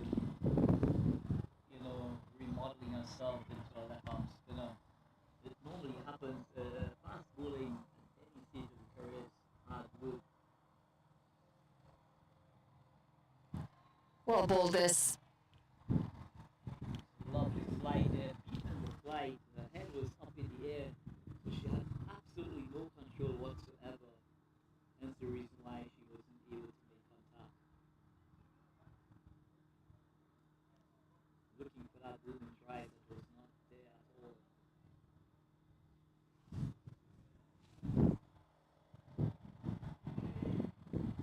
Late on that shot. Yeah, she's trying to play that half cut, half drive, when she might just be, it might just be great for her to keep a straight line and try and knock that ball over the bowler's head and play it where it's coming from. Played together in the Mississauga Women's League, which is a big benefit. Knowing your teammates and knowing their cricket really helps you in terms of strategy on the field. So there's no better place to be when you're part of a team that trains together, always plays together. It's a swing and a miss. Vandana Mahajan coming back for his second over. This time she's coming in from the north end. And really hitting the deck hard, bowling those hard lengths, which is very difficult indeed, to drive or even to play off the back foot. She's hitting some excellent areas, just about that 5-meter mark where she's pulling into the pitch there. She's getting that ball to sip off the pitch in the area.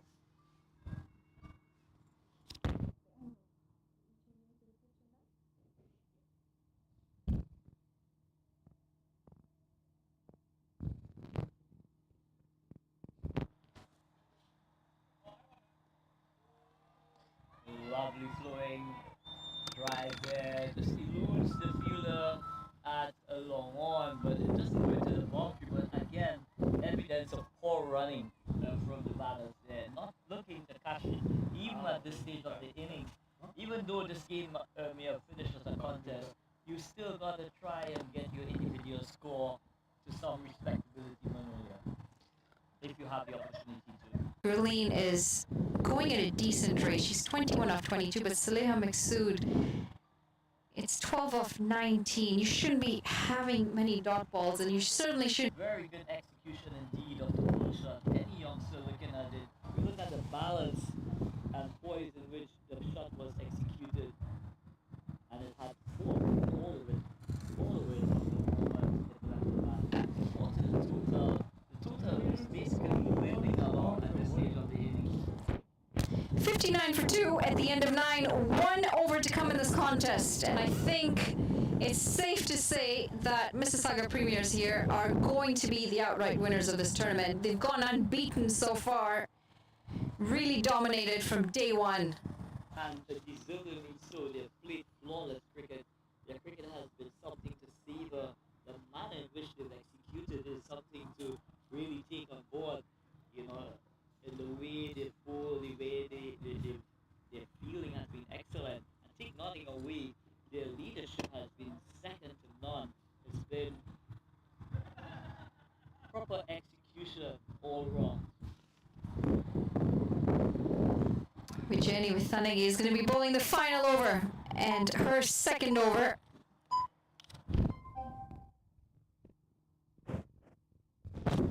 Five legal deliveries to come in this contest.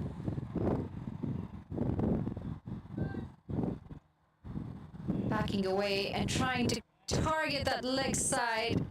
It should have been very tight if it was a run out. Just a slight fumble in picking the ball up. But they'll pick up a single here. The singles are not going to change the equation. Required rate. Do you really want to know what it is? Rather than trying to get that leg across to the line of delivery, where she could possibly extend her arms over extra. Yeah, making a reach for it. That's gone up in the air. I think it's going to land safe here. Cheyenne. As we say earlier, it just falls in no man's land. The final delivery of this contest. And Mississauga Premier can then celebrate. She's bolder. It's a fitting way to end this innings. Vijay Vithanage picks up a wicket, 62 for 3 in their 10 overs. Montreal Thunder have completely been undone here. And I'm really surprised to see the celebrations out in the middle because it is Mississauga Premiers who have won this tournament outright, but the celebrations are from Montreal Thunder. So it's good to see that overall there's just a lot of joy and excitement out in the middle. But hands down, credit to Mississauga Premiers here for being excellent with all around cricket, bat, ball, and field. They have been incredible. Well, it's been a comprehensive victory, but not only in this final, but all the games that they've been part of. They've totally pulverized the bowling and have created that kind of insecurity when it comes to a bowling attack because from the word go, these batters have really taken on board, bringing the bowlers from all parts of this and the field. Well, it's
Trinidad and Tobago.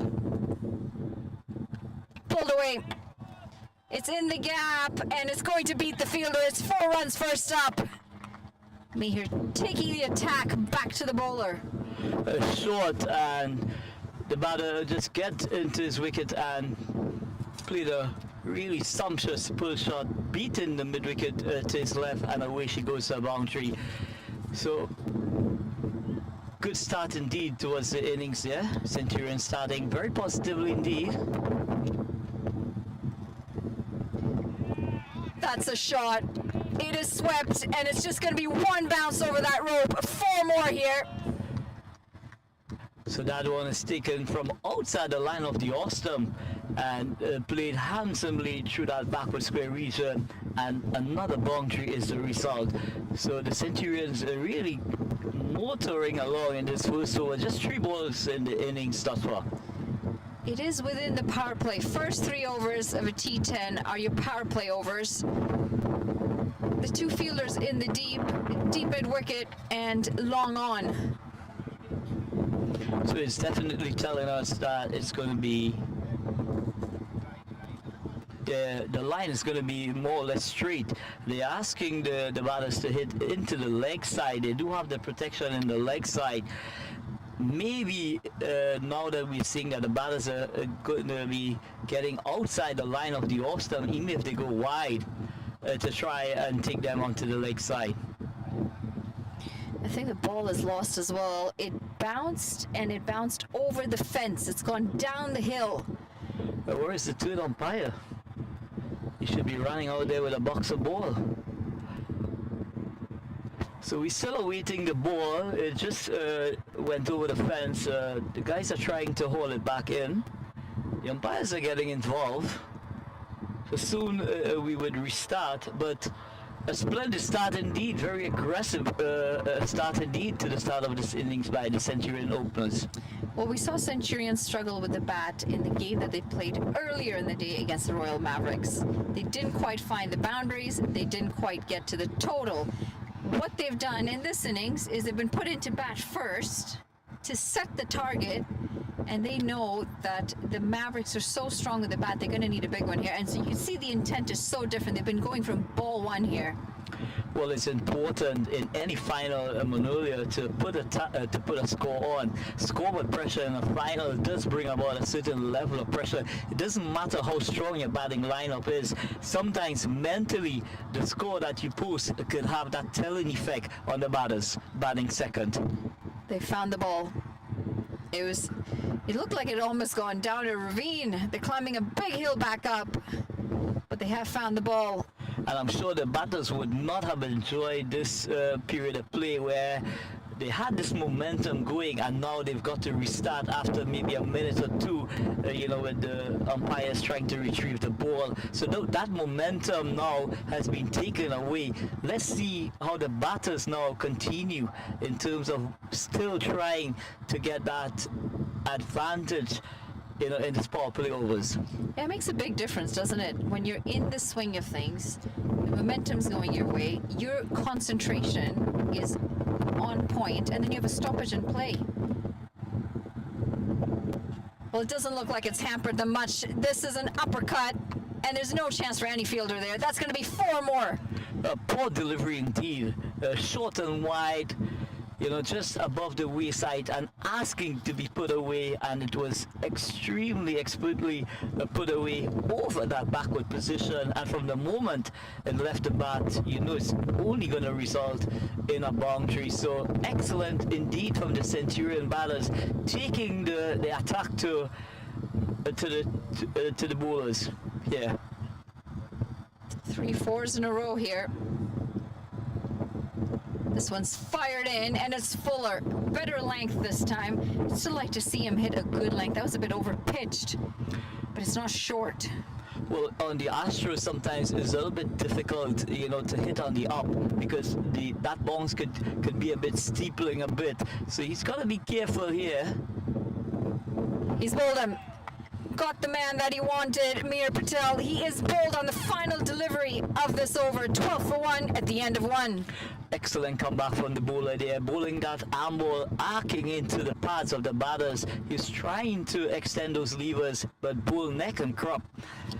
You know, no issues here though, because Mir Patel, he scored 12 runs off this over. He's done what the job was, and it was to go from ball 1. There's still 9 overs left in this contest. There's still 9 wickets left in hand.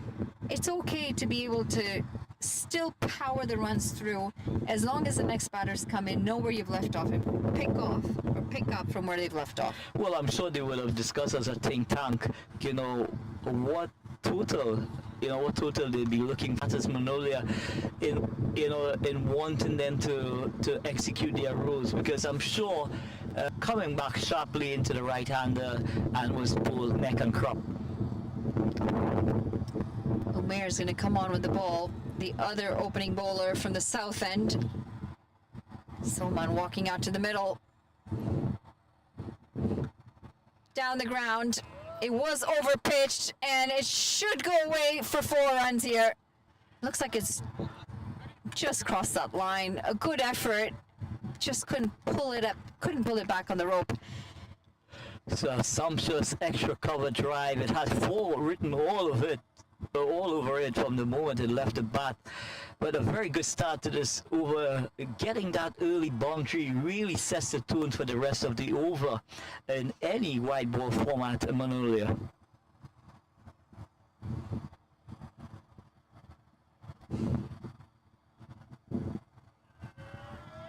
Looking for the big And a swing. loud appeal for caught behind. Everybody is excited. The umpire is having none of it, but very close to the outside edge.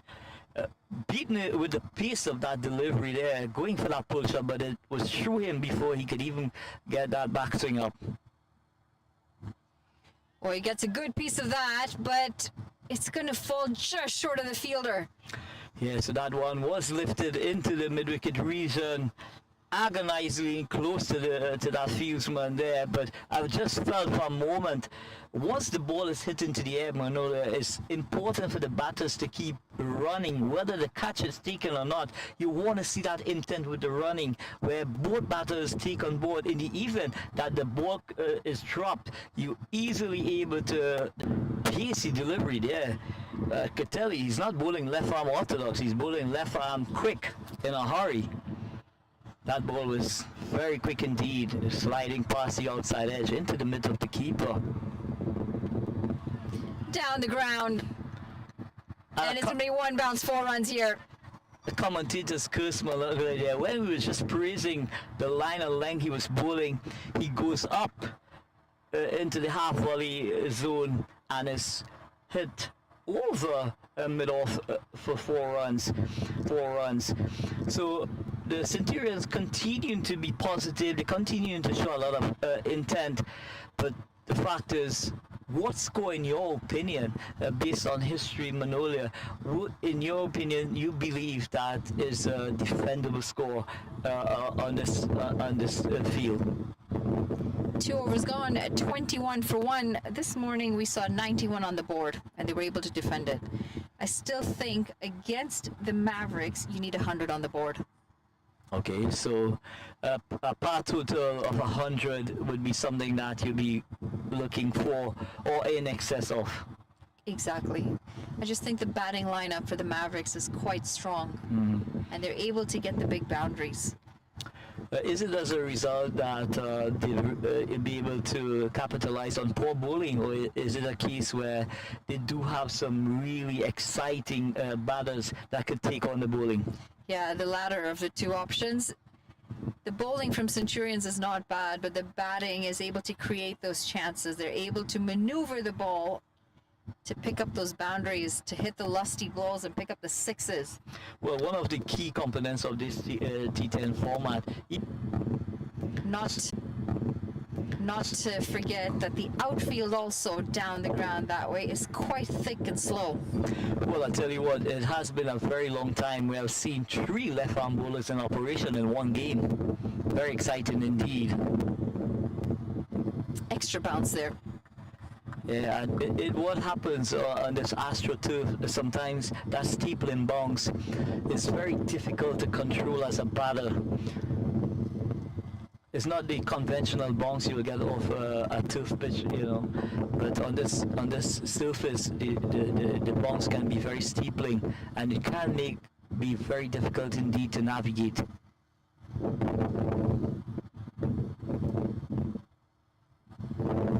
That's a slower ball, and it's been picked up here. It's easily cleared the boundary. There was some chance maybe for the fielder, but I think the way it was sailing over his head, even a jump wouldn't have been able to get that. Yeah, so a really good execution of the slug sweep. It was in the slug sweep zone, just outside the line of the off stump. But of course, the batters still have to execute, and did he execute to perfection? That ball just keep climbing over the boundary here at mid-wicket. It's going to be a wide. All that was required there was a little tickle, and he would have benefited again. He would have definitely profited from another boundary, but unfortunately for him, didn't get the connection. Just pulling it back, though. It's going to be 2 runs here.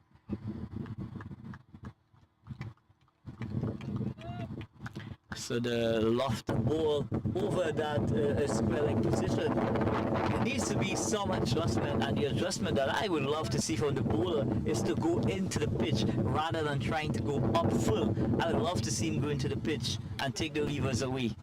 Well, this is a good change in the field. We're just seeing a backward square leg being introduced.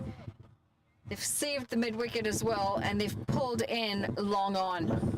So great change there. No mid-wicket in position, but what it does give the bowler some protection on the onside. Well, this time he goes over that long on boundary, and this is a big one. It's 6 runs right onto the side screen. So excellent use, excellent footwork there, getting to the pitch and just lofted it high and handsome over long on for a maximum. So the Centurion batters continue to profit here at the World T10 men's final here at Danville Park. Really turning it up here now. Centurions, they seem to be up to the task here in Manolia. 40 for 1 at the end of 3. Projected score gets them to 130. Do you think they'll challenge the women's total from earlier? Well, I would hope for the sake of Centurions that they do get a total to challenge this Mavericks powerful batting lineup, and really put on a final here that everyone who is here will witness, something really special here today in Manolia. Tough over that for Nikosi Ross. Omer comes. Excellent feeling indeed. Every run save is every run less than the other team is gonna have to chase. Fired in, picked off, down the ground. It's in a gap, and it's going to be 4 more here. So poor delivery there. It's a half volley on leg stump. All he had to do was make the connection, and from the moment you just hear that ball ping off the bat, you hear that sound, you know that it was well timed. But more importantly, the placement with the perfection that resulted in a boundary.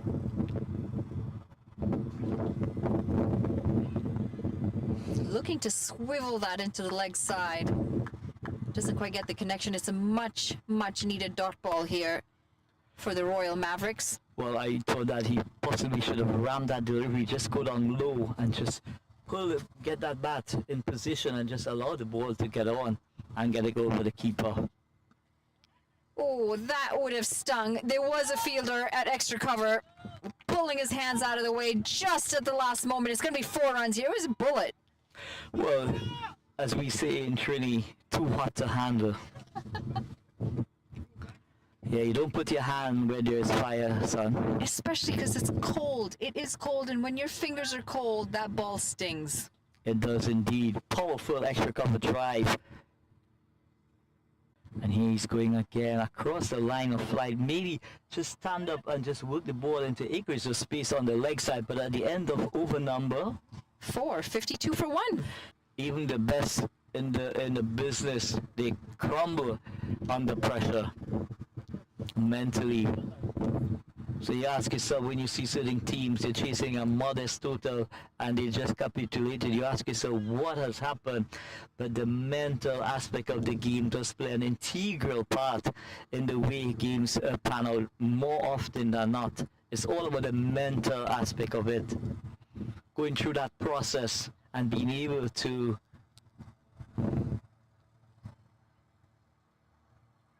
Oh, he's been struck here. He's caught that on the chest, and you just see Salman giving it a rub there. He was looking to sweep that, completely missed it. Nikhil Datta coming into the attack with the ball. Well, I tell you what, we were just speaking about that steepling bounce, and even the guys who are military medium pace, in my opinion, you know, sometimes that ball could just take off from the surface and skid onto you. So very important, you know, to keep looking at the ball until it makes contact with the bat. But we're all set and ready to go after that event.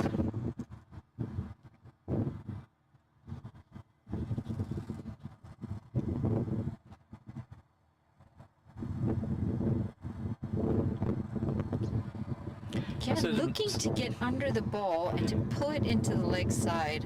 He's so quick to collapse that back knee. Well, I tell you what, they should have been looking for that extra run. Poor throw, that should have been taken advantage of by getting that extra run. That's a big shot. Is it big enough? No, it's not. That's a very good catch in the deep square leg, just coming in a couple of feet. And he has picked up the second wicket here, Nikhil Datta, 57 for 2.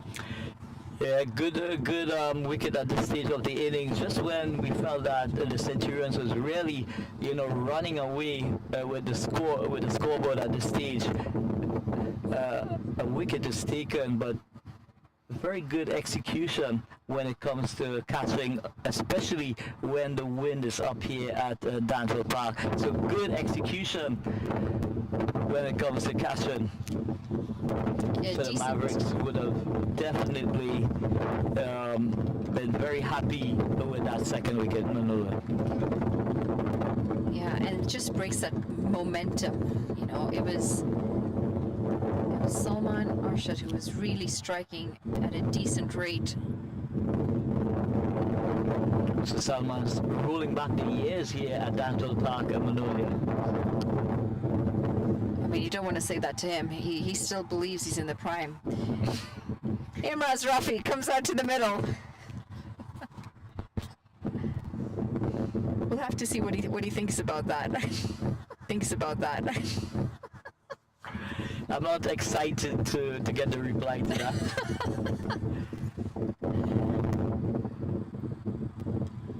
About between 9 and 10 and over there, not a bad total at this stage of the innings, but they will have to keep motoring along if they are to complete a score maybe in excess of 110, which will definitely give them, you know, some kind of psychological advantage going into the second innings, Manolia. Well, projected score at this run rate gets them to 116. So well over that 100 mark that we said would be par. The tricky part.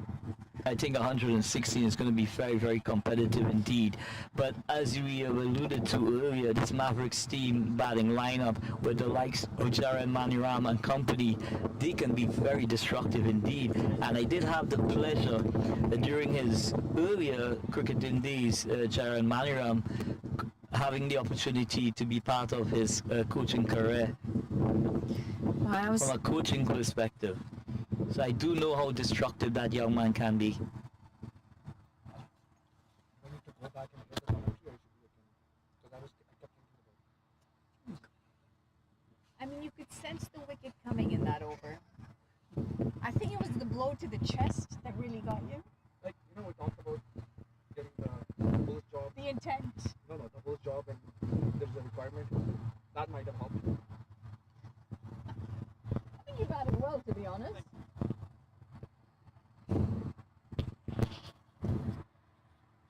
Kyle coming into the bowling. come to me because my fingers were not ready for that sting. Yeah, it is very cool indeed today. Just a couple of days in September, and it's really setting the tone for possibly a very tough winter. Well, the bowler and the batter, something's not working here. Is it a case where the bowler is playing mind games with the batter? But the batter wasn't ready on that occasion. So I think it's tit for tat, if we may say so, in terms of the batter. The bowler before was playing games, and now the batter threw him off. I have a feeling this is going to be a bouncer. Well, he didn't get the elevation he needed. You could just see that intent to try and... But a wonderful piece of feeling down at long on. He came off the boundary like a train, a bullet, and rifled the return. But excellent, aggressive running from the batters, and they ensured that they get the full value for that shot down to long on. It's always fun to see an exciting contest between the bowler and the batter, especially when they're a bit riled up, trying to get into each other's minds.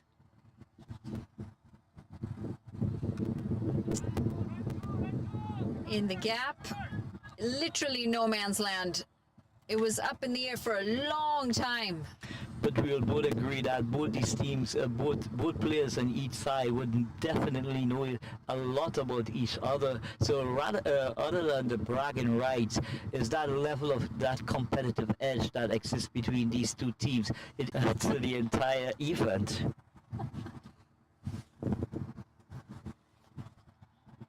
We'll leave it to the youngsters. Yeah, they're very innovative. Trust me, they know how to party. Struck down the ground, and unfortunately almost every delivery of this over, they've found the fielders down the ground. They haven't been able to pick the gaps. Well, that was a very, very good off drive there, hitting the ball on the up, which we haven't really seen much of, batting on this very tricky AstroTurf. It's variable bounce from time to time, but these guys have navigated extremely well. Flat batted, picked the cow corner, and again, long on's going to cut that off. Yeah, short, going into the pitch. And here we see the some contest there. And the batters are well within their right to get that extra run, because remember, the ball can only be dead when it goes to the keeper. So at that stage, the ball was still alive. So any opportunity to grab that extra run, remember, 1 wicket, 1 run, 1 ball can determine any result of a cricket match. So everything is on the line, every opportunity. You got to be mentally switched on in order to take advantage of the moments that you need to seize on. And that's the thing about a cricket match, it's seizing the opportunity when it comes your way. 6 overs gone, 67 for 2. Sit deep into the outfield, you've always got to be looking for that extra run. From the moment that ball comes out the hands of the fielder, you must be motoring back down to the striker's end, because especially when you're a set batter. Soft hands this time.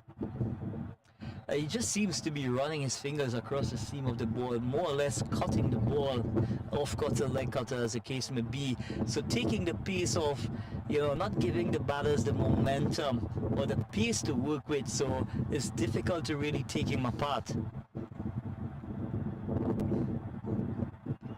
That's a low full toss. Didn't quite get the timing on that. They'll pick up a single here, but the singles won't hurt them too much. But great athleticism from this young man who is feeling at deep mid. He's out of the blocks in a flash and was able to rifle a return to the non-striker's end, just limiting the scoring to a single. Looking for that big heave on the leg side. And sometimes when you're trying to premeditate these shots, possibly you could just take an extra second and just look at where the fielders are. Sometimes the depth touch, like the back cut, the late cut, could be very effective. Well, brings out the reverse, but not able to pick up the gap. And this is 2 dot balls in a row. There's 1 delivery to come in this over. And I'm sure Nikhil Dutta's going to want to finish this on a high. Well, if I were to bat in this situation here, I'd be batting way outside the line of the Oyster. I'm going to give my sticks to the bull. Down now because of 2 decent overs from Nikhil Dutta. He finished his spell 1 for 11. Excellent bowling indeed. 18 deliveries, and if they were to go at a run and ball, they're going to get to 90. But I'm sure they're not going to be happy with 90 at this stage of the innings, having had a tremendous run in the first 5 overs of the innings where they were really rollicking, and getting the boundaries. So it's important now, with a lot of wickets still in the shed, that someone take it upon themselves to go hell for leather. Someone who has got to have that license, even if they get out in the process, but show that level of intent where they could benefit from a couple of boundaries going into the last 2 overs of the innings. As we all know, over number 9 is a very critical over in any T10 contest. So they'll want this over number 8. They'll try as best as possible from here onwards to try and maximize. Iran's going to come into the attack. Had a decent spell in the first game they played earlier today.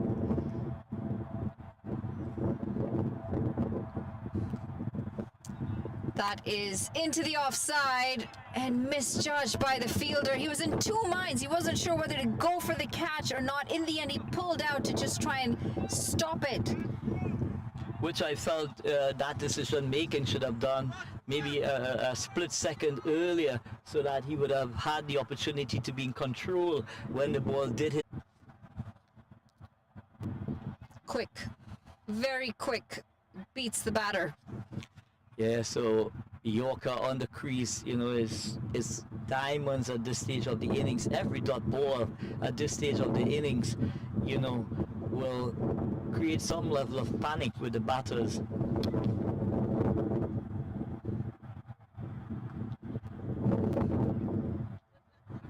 You just notice that the timing has changed for the batters. They were able to middle it, they were able to pick up those boundaries, but something over the last 2 overs, it's that Nikhil Dutta spell that's really made it difficult for them to find the timing on the ball. Well, I personally think, looking at it, Manolia, the change of pace from both these bowlers have definitely affected the momentum and the timing of the batters. That's flicked off the pads. I think it should just be another 2 runs here. So going full, but on the pads here, it just worked neatly down to fine leg.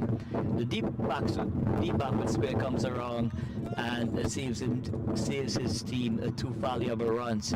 So still a very good over in progress at this stage.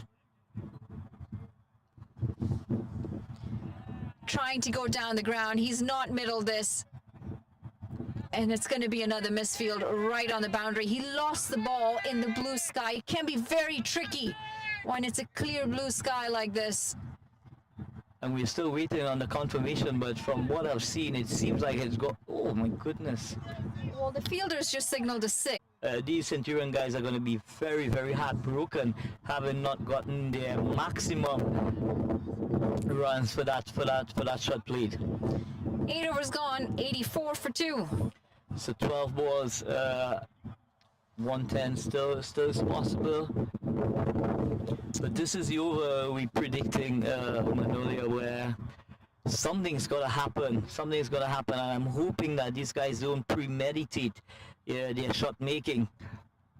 Just stand up, stay still, and allow the wheeler to do the work. Sweaters being taken off out in the middle. The batters have been running quite a few runs in between the wickets.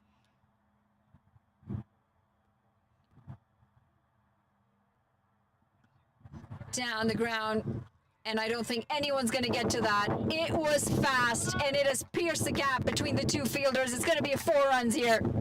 It's a lovely straight drive from the left-hander there, piercing the gap between long on and long off, and it raced into the boundary. 31-run partnership. So nice partnership building up here, but they would need to go a lot more than they're doing at this stage. trying to go down the ground again. This time, it's a bit more leg side. Long on is going to cut it off for 2. Well, I tell you, excellent running indeed, and we should have seen this aggression a lot earlier when it comes to the fielders not being able to pick up the ball cleanly from the time it eludes them. That second run should be always on.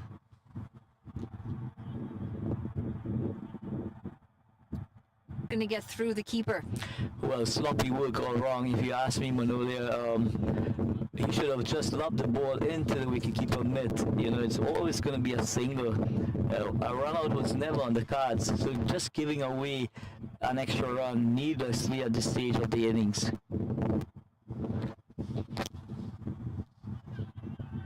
Well, that's been given a feint.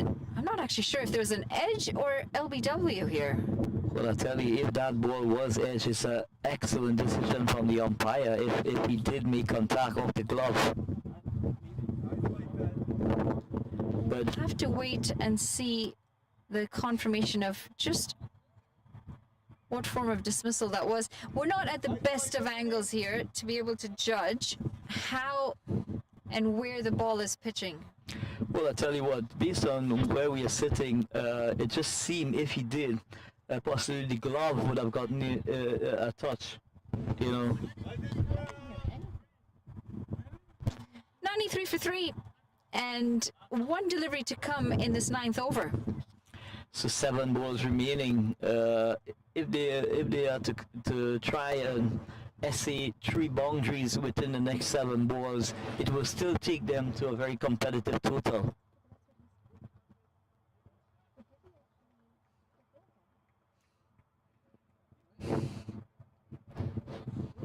Given caught behind, I didn't hear an edge. So it must have been really faint.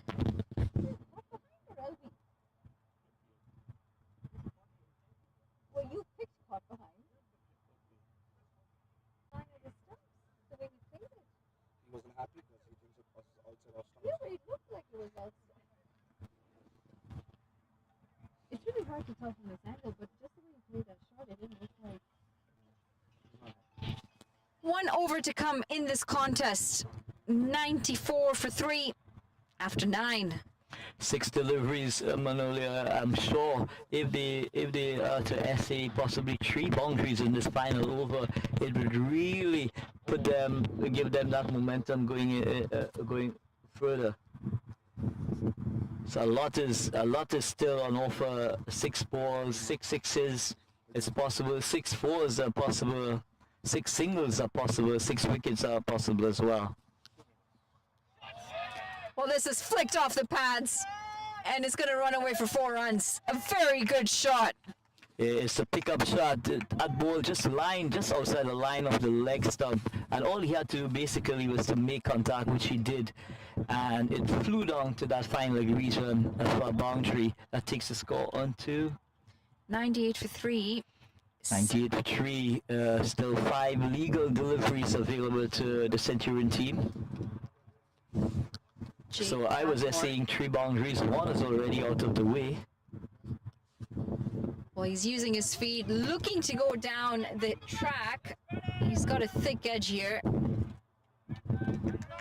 And it's going to be 2 runs, and with that, the 100 comes up. 100 for 3 after 9.3.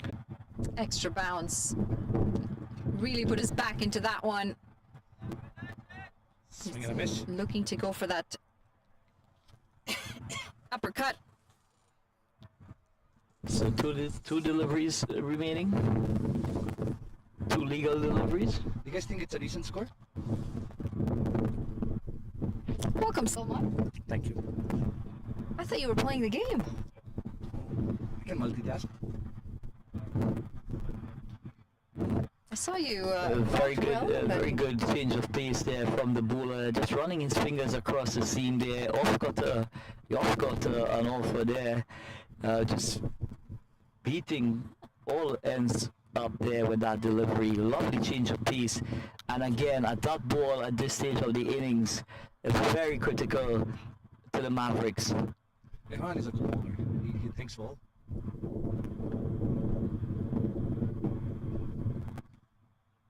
And what we've seen from this over Manolia is this bowler being able to stitch, six balls together, knowing exactly what he wants to do. So it tells me that he's got a very clear thought process in how he wants to execute. One delivery to come in this contest. Competitive score this. They've passed that 100 mark. And he's not going to get the wide. And you can now see the frustration on the batter because the umpire doesn't think that's wide enough, although the batter did. Nonetheless, 102 for 3 at the end of 10 overs. The Royal Mavericks, they need 100. Allowed to make mistakes too, as batsmen or bowlers do. Yeah, I mean, at the end of the day, Savan, they're only humans at the end of the day. So at the end of the day, you got to do what you got to do. But that was not a mistake, and that's where it differs. The fielder who's dropped the catch has clearly said it was 6 runs. The umpire refusing to change his decision on signaling the 4. So that wasn't a mistake. That was actively knowing that the fielder has signaled a 6. In fact, there were other fielders telling the umpire that was a 6. I thought they undid that decision, no? They did not. Wow. The umpire refused to change it and signaled a 6. So is it a case? Is it a case of arrogance to an extent where I'm in charge and whatever I say goes? I'm not really sure what the thought process is going to be or what it was when he decided to stick to that call of the boundary and not the 6. Nonetheless, we're going to take a short break here. When we come back, we'll have the chase for you. Well, I would just want to take the opportunity to extend, to Salman best wishes in the second half of this contest. I don't think he's going to the field.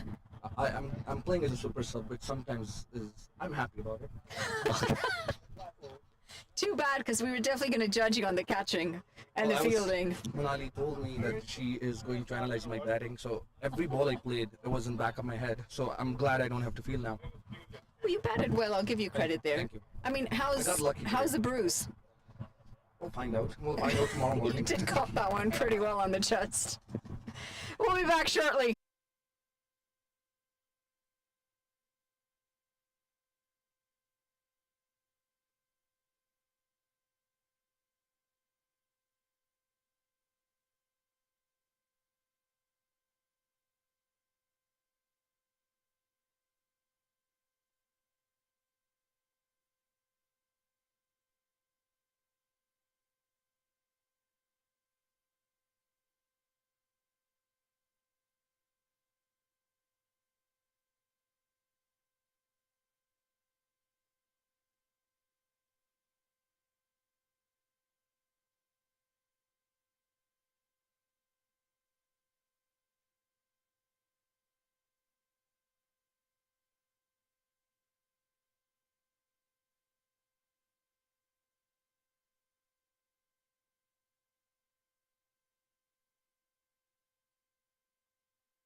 Welcome back. We're here with the chase. It's going to be an exciting game of cricket here. Royal Mavericks need 103 to win from their 60 balls. Centurions Cricket Club managing 102 in their first innings. That required rate from the get-go, 10.5.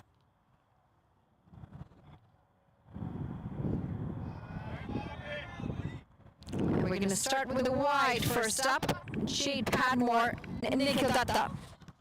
It's very important indeed that the openers take full advantage of the power play overs, the 3 power play overs. Very over chance goes up banging there, short and wide. That ball was over chance goes up banging there, short and wide. That ball was cut into the gully region, was in and then out. So very unfortunate indeed with the Centurion team that they didn't grasp that opportunity. How much is it going to cost them? We'll just have to wait and see. And that's the price you pay when you don't take catches. There's always some kind of penance that you have to deal with. And on this occasion, that ball was just played down through the fine leg region for a boundary. Haven't been dropped the ball before. A poor delivery indeed, but I must admit that was very poor catching at gully.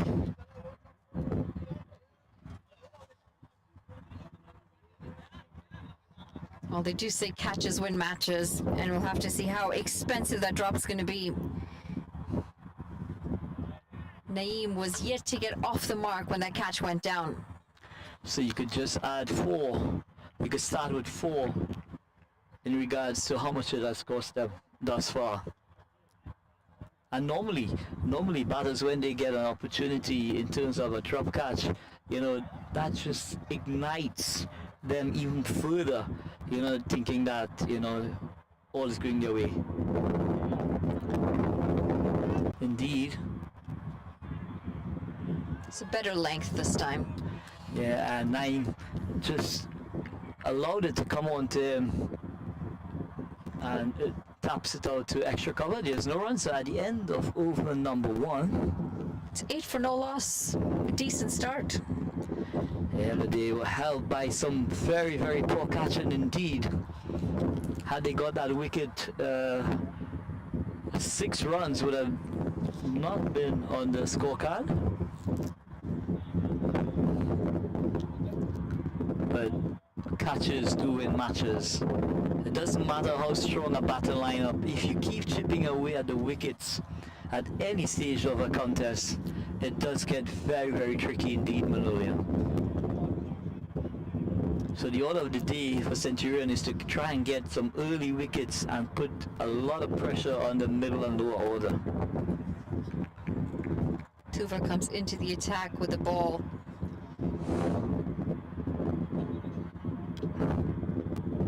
Really fires them in. So excellent start indeed. Ball on target. Not full enough to get under.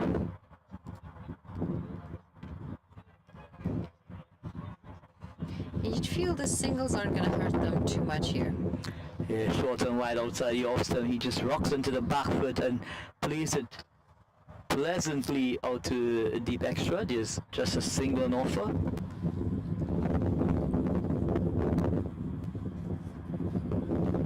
From a lot of arena that has, you know, come along for the last couple of tees. So that area of the field is still very heavy. It seems like it's going to the boundary, but sometimes it just holds up, you know, before. But this time the catch is held on to. Straight to the fielder at extra cover. Nikhil Datta falls early. 1 for him today off 3 deliveries, and it's 12 for 1. So excellent indeed, that breakthrough. Had they taken that other catch, it would have been 2 wickets down. But important to keep chipping away at the wickets at any stage of the contest.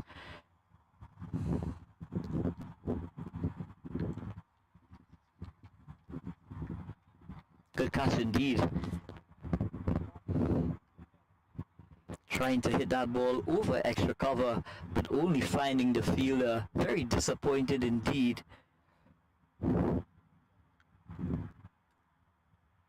Not able to get the elevation there. Two deliveries to come in the over. It's been a decent one. Just 4 runs coming off of it so far, and has picked up a wicket.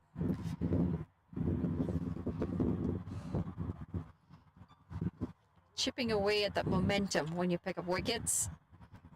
Not allowing for the batters to get settled in.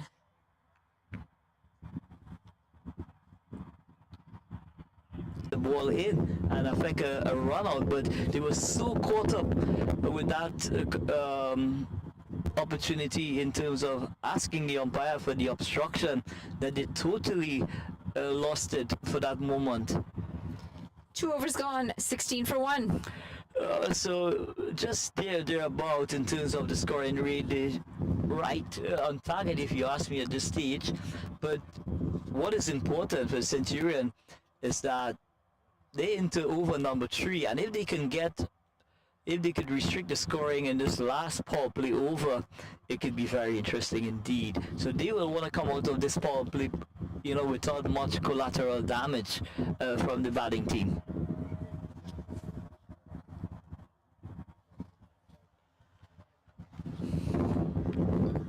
So it's going to be 9 to continue. Batting.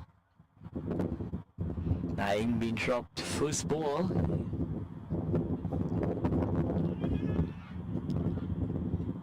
And he's out. Needed a clear pickup. Clean pickup. Going at it with hard hands. Didn't have the ball in his hand. Just taking the bails off, but it's useless without the ball in the hand.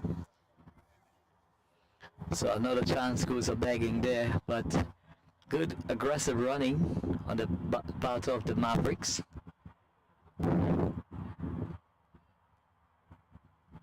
So what the Mavericks, what the Centurions would want to do, Melania, is basically try and build that scoring rate up. Take that RPO. Not enough. Again, the outfield a little bit heavy down on the north end. Yeah, and the ball just seems to get stuck when it's hit into that long on region. Very important ball, and it's over here to finish off here to without much damage. That is a big one. That is a very, very big shot. Mid-off was in the circle. He had no chance at that. It's gone to the boundary, and it's raced away for 4 runs. Yeah, so full and wide, asking to be hit, and Naeem just extended that right foot forward and lofted that ball handsomely over mid-off for 4 runs.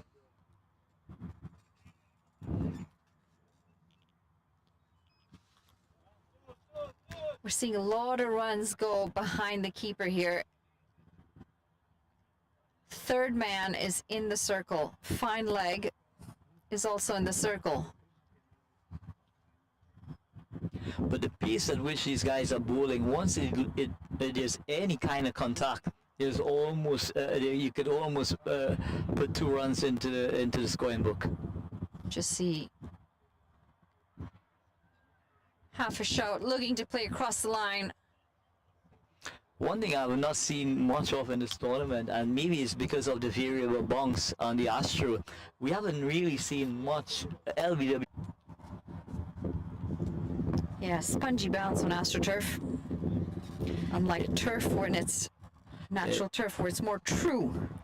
Yeah, it's very difficult sometimes if you have not played on it recently, to get the best of it. Because you do have to adjust yourself, your technique and all that in order to acquaint yourself back with the bonks, with the steepling bonks on offer.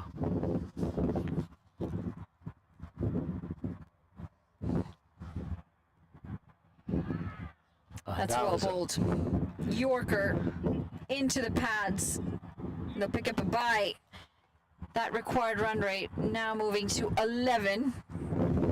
and every dot ball is going to have that effect in terms of increasing the run rate, and it's something that they want to continue to build that pressure on Manolia, where you want to get it to 12, 13, 14, 15, and every ball now becomes critical. Pick that up. Pick that up beautifully, and it's going to go one bounce, 4 runs. But I tell you what, that was a very clean strike of the cricket ball there. It had everything in it. It had finesse, it had power, and it had placement. 4 runs all the way. And the length wasn't that bad. It was short. It was back of a length, but the batter just waited on it and waited tall. And that's one of the hallmark of when you're batting. It's important to stay still from a firm base in order to really allow the wheeler to go through the line of the delivery. Deep backward square where the catch was taken comfortably. But Naeem would be disappointed having survived a drop catch in the first ball of the innings. He would have wanted to carry on. But it does bring out Jaron Maniram, a product out of Trinidad and Tobago, and more precisely Barpaw in South Trinidad. A product of the Power Gen Sports Club. Very dynamic. You know, he can be very, very destructive indeed. Well, that drop catch ended up costing them 20 runs. And 20 runs when you're defending 100 odd is a lot. Well, it just takes 1/5 of the chunk that you have to score, which is an integral number in the context of the contest. So it comes like, you've given them 20, 23 runs, on this occasion. And that's the thing about when you get early wickets, the batting team do have to send their main batters earlier than they would have liked to, with the sheen of the ball coming off and that, Well, thick. So Charan Maniram, just allowed that ball to come on to him and played that uppercut brilliantly. Just played it as late as he could. Had he played on the Mavericks team, looking full of purpose, but it's important to get him out at a very early stage of his innings. Is Charan Maniram. Got a good piece of that. And is going to run away here. Unfortunate that it's just stopped before the rope here. But good running nonetheless. They pick up 3 runs here. It's going to be the end of the 4th over. 41 for 2. Yeah, so we saw the flashing blade of Jaran Maniram, short and full and wide, and he was able to carve that ball over backward point. It went perilously close to the boundary, but excellent running indeed, Manola. From the batters, they were able to cash in by running 3 valuable runs to the total. What they're doing so well here, the Royal Mavericks, is keeping on top of that required rate. Required rate 10.5. But they're going at 10. But you and I know Manolia 1 over where the scoring is kept a minimum does carry that run rate. It could carry that run rate through the roof if that's allowed to happen at any stage of the innings.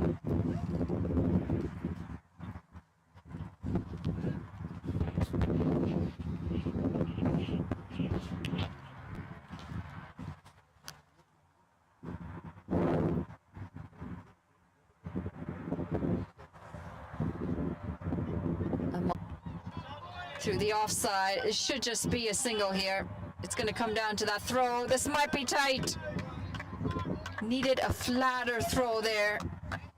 So lovely flowing extra cover drive. From the moment he hit that ball, he was calling for 2 and got back very comfortably indeed. So the spinner is definitely under the pump here. 6 on 2. How does he come back?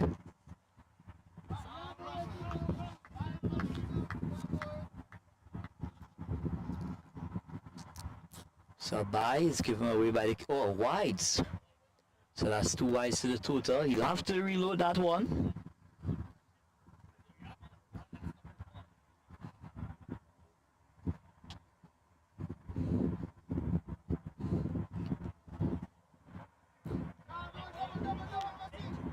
Driven into the offside, and 2 runs here.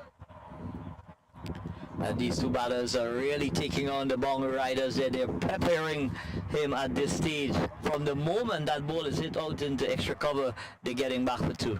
And for the first time, the run rate that they're going at is higher than the required run rate. So excellent indeed. Well calculated run chase at this stage.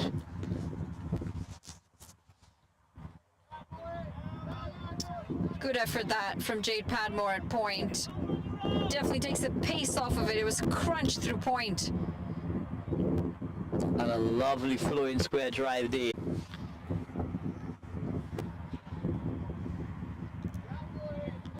Good ball this. Good length, really making the batter reach forward. And it's going to be a single to end a very expensive over. 57 for 2 at the end of 5. So just on about that run rate that's required. There's absolutely no need to do anything special at this stage. They've worked out this run chase at this stage very, very good indeed.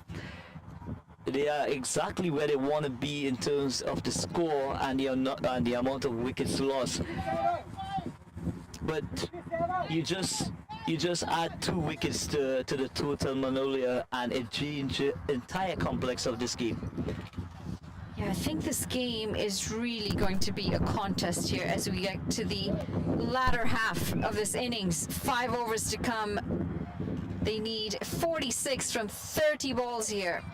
So by no means they're out of the contest. What is required at this stage is for over possibly maybe 4 or 5 runs and having a bonus if they can to pick up a wicket and really try and get deeper and deeper into the batting lineup. Now, once the RPO keep climbing, the lower order tends to struggle when it comes to having to accelerate at the back end of the innings. At this time, Jaran Maniram and that other batter, they're doing it quite easily, but at 2...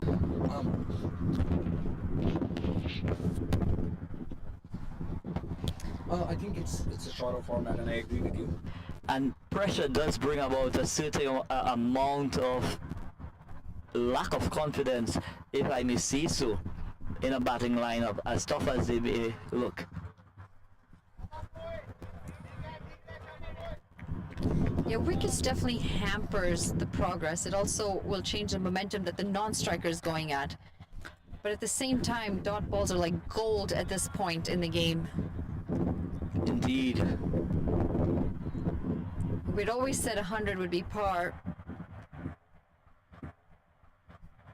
But the way the Mavericks are going, it looks like 110 might have been a bit more challenging.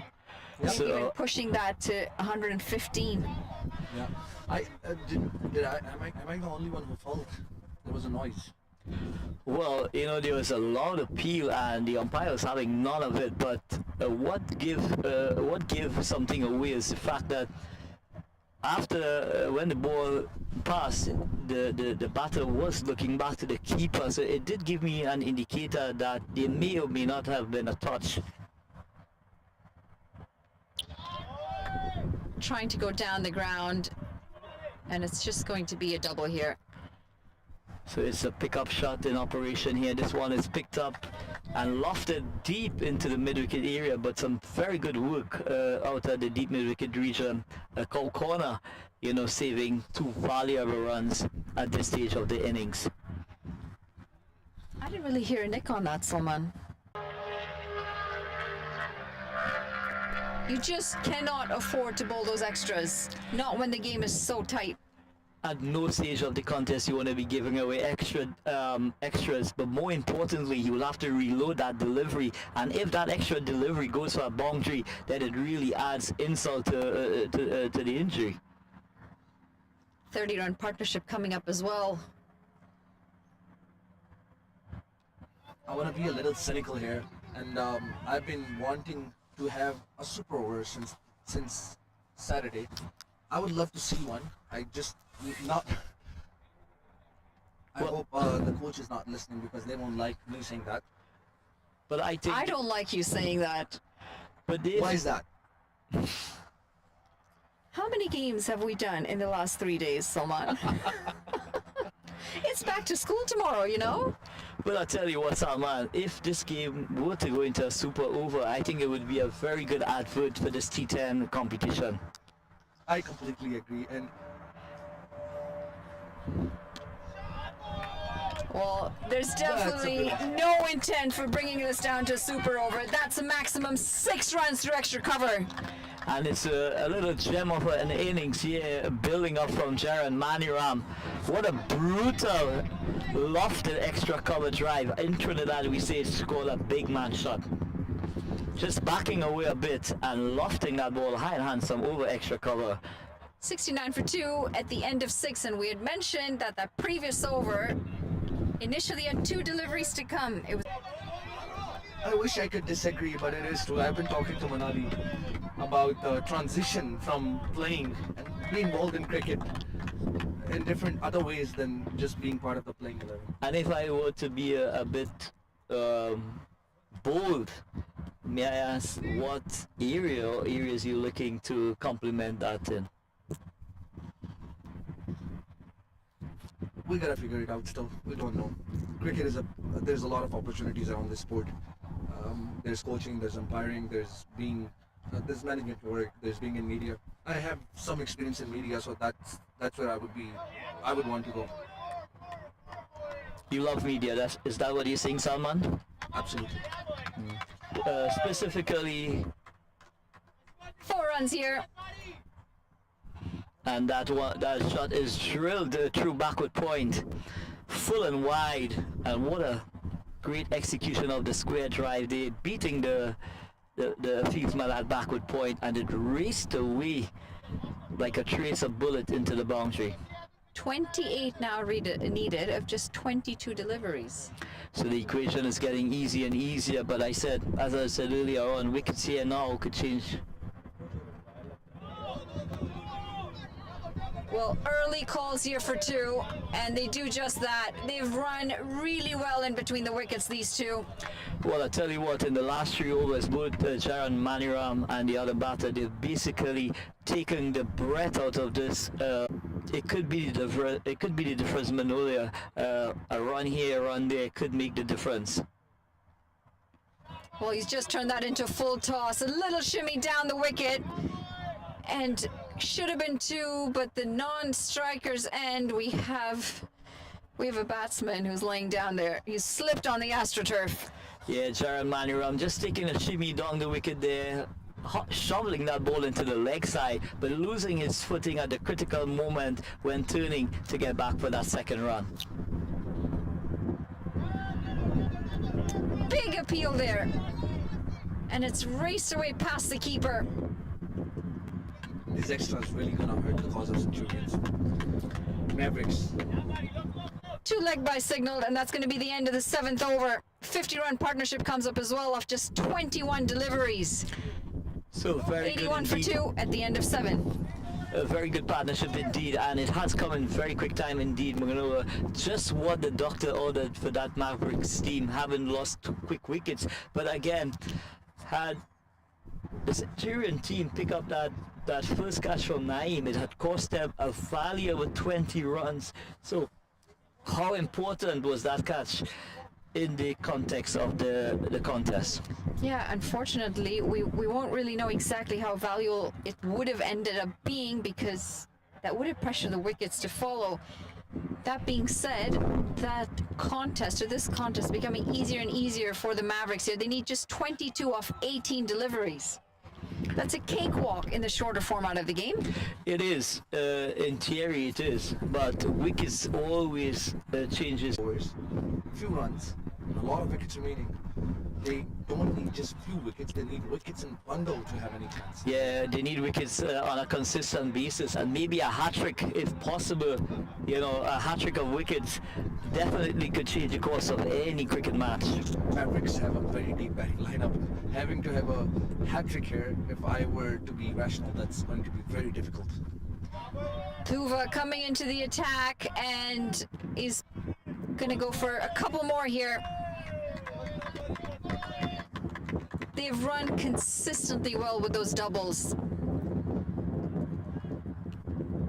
And that's been the difference, really. They haven't been able to strike as many boundaries this time around, but the running has been so good between the wickets. Well, I tell you what, I just want to add something to that as well, Manolia, in that they're not just running great between the wickets, they're able to pick the gaps, which allows them the opportunity to keep that rotation going. Well, this one might have been a catch. It's just been volleyed up over the rope. It's going to be 6 runs. It was in the hands, and I think he just didn't time that jump very well. Ouch. That is a major, major, major drop. And to add to the misery, it also gives 6 runs to Mavericks. Centurions is losing the plot here.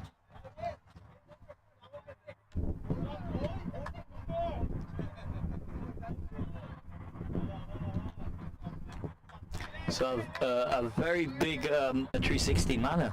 Jerome is 25 off 9. And that rare dot ball there to end the over. 93 for 2 at the end of 8. The Charan looking to go downtown, they possibly looking to go extra cover again, not making any contact. But at this stage,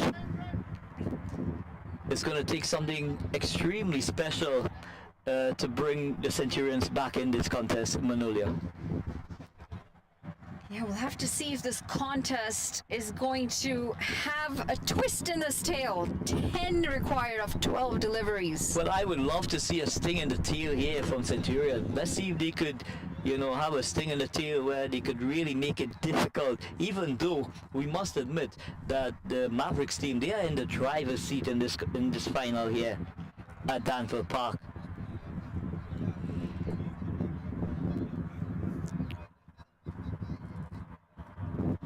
Ten off 12, the requirement. And I just want to put Salman on the spot here a bit, Manolia. Salman, had you been the captain, what could you have done at this stage to possibly make a difference where this contest is heading? Well, I'm going to be honest. Any skipper at this situation will be a difficult question for them. But right now, I would think that I would ask my spinners to take off as much as space as they can, because from this sense specifically, the bowler is bowling into the wind and batsman has to hit with the wind. So loop the ball as much as they can, give ball some air and take some risks anyways. Maybe you will get a wicket, get a new batsman in. And Away here we see Charan looking to be a bit cute here.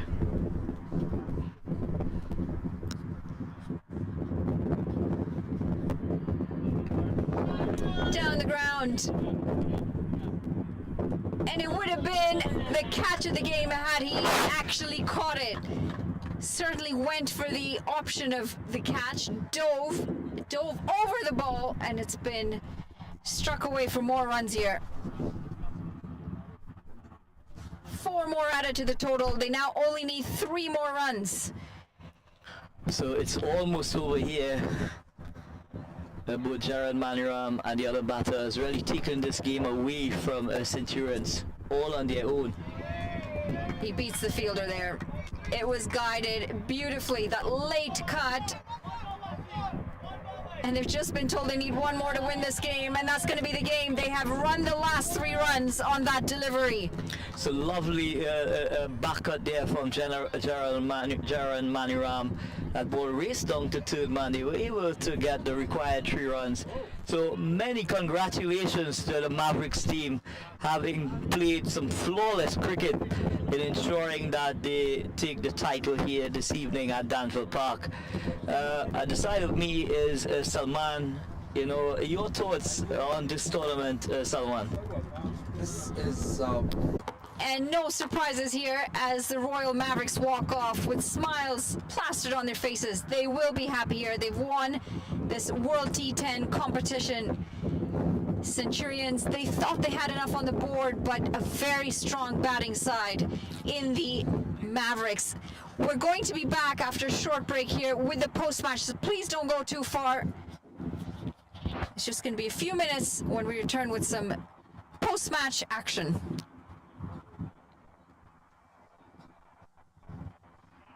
I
will respond to you.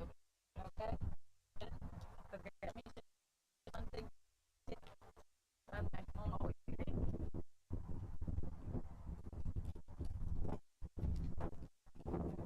I guess I'm going to a little bit because I'm getting off, but okay. To go. And this part, so I'm called will be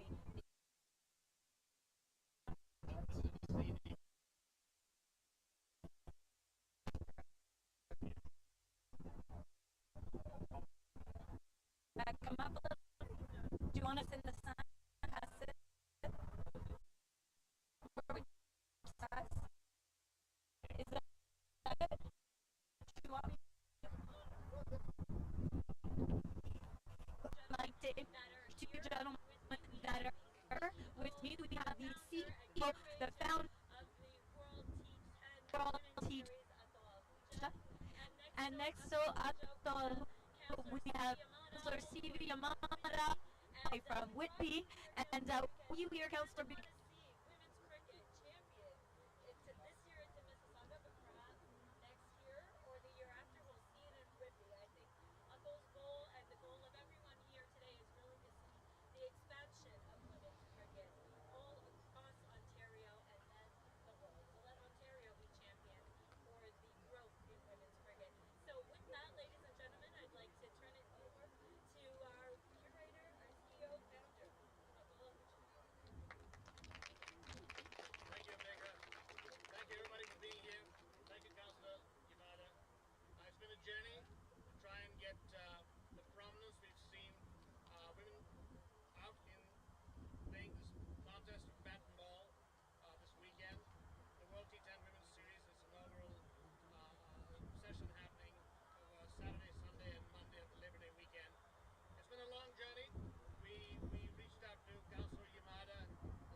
thank you very much for being here. I'm going to hand this over to the councillor to say a few words, and then we'll follow it up with some awards.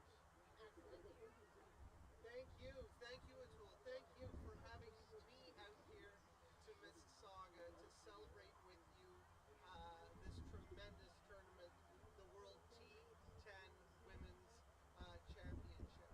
You know, sport brings a lot of people together, and we've definitely seen this from folks all the way from Trinidad, Afghanistan, all around the world that have come here to the Greater Toronto area to participate in this fabulous sport. I've, over the last year, had the opportunity to meet Atul and to sit down at my friend Anil's house and Rita and have that discussion of what this would look like out in the eastern part of the GTA. And I'm excited. I'm excited for cricket. I'm excited for what I'm seeing as a huge growing sport out in the east end of the Greater Toronto area, out in places like Pickering, Ajax, Whitby, Oshawa, Bowmanville. You know, when I was young, you'd go out on the street and you played road hockey. Now I come home and there's young kids playing cricket on their front lawn. And that, we see the growing need for more cricket pitches out in Durham region, but we've seen the popularity of the sport explode in Chaguanas. So for me, I love the culture, I love the food, and I love the sport. So we want to have you out in Durham region, and we're going to work with Atul to help make that a reality. Thank you. Thank you so much, Douglas. I think you said it so eloquently and perfectly that sport does bring people together, as we can see here. And thank you for being a champion of women's cricket. And so now we are going to get to the champions of this three-day tournament. Although you mentioned it quite aptly that we've had 6 matches a day and 9 teams playing. In addition to that, in between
over here.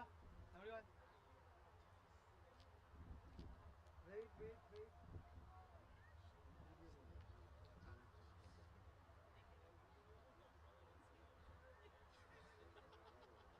Good.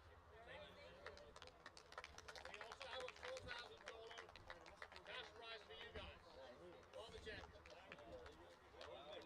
Excellent. Congratulations, Royal Mavericks. Okay, and the reason that we are here today to celebrate women's cricket, so of course, we are now coming to the World T10 Women's Series. We have the MVP ready to be announced. Any guesses? Absolutely. From Mississauga Premiers, please welcome Divya Saxena, also captain of Team Canada.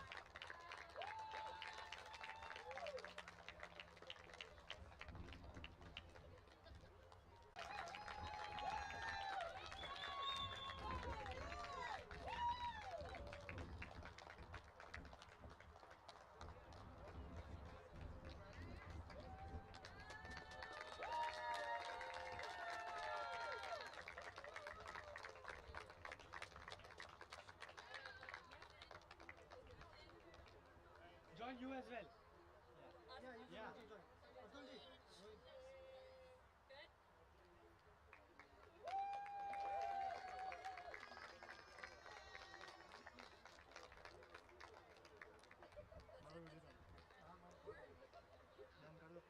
Okay, good. We have a $2,000 cash prize for the runners-up. Montreal Thunder.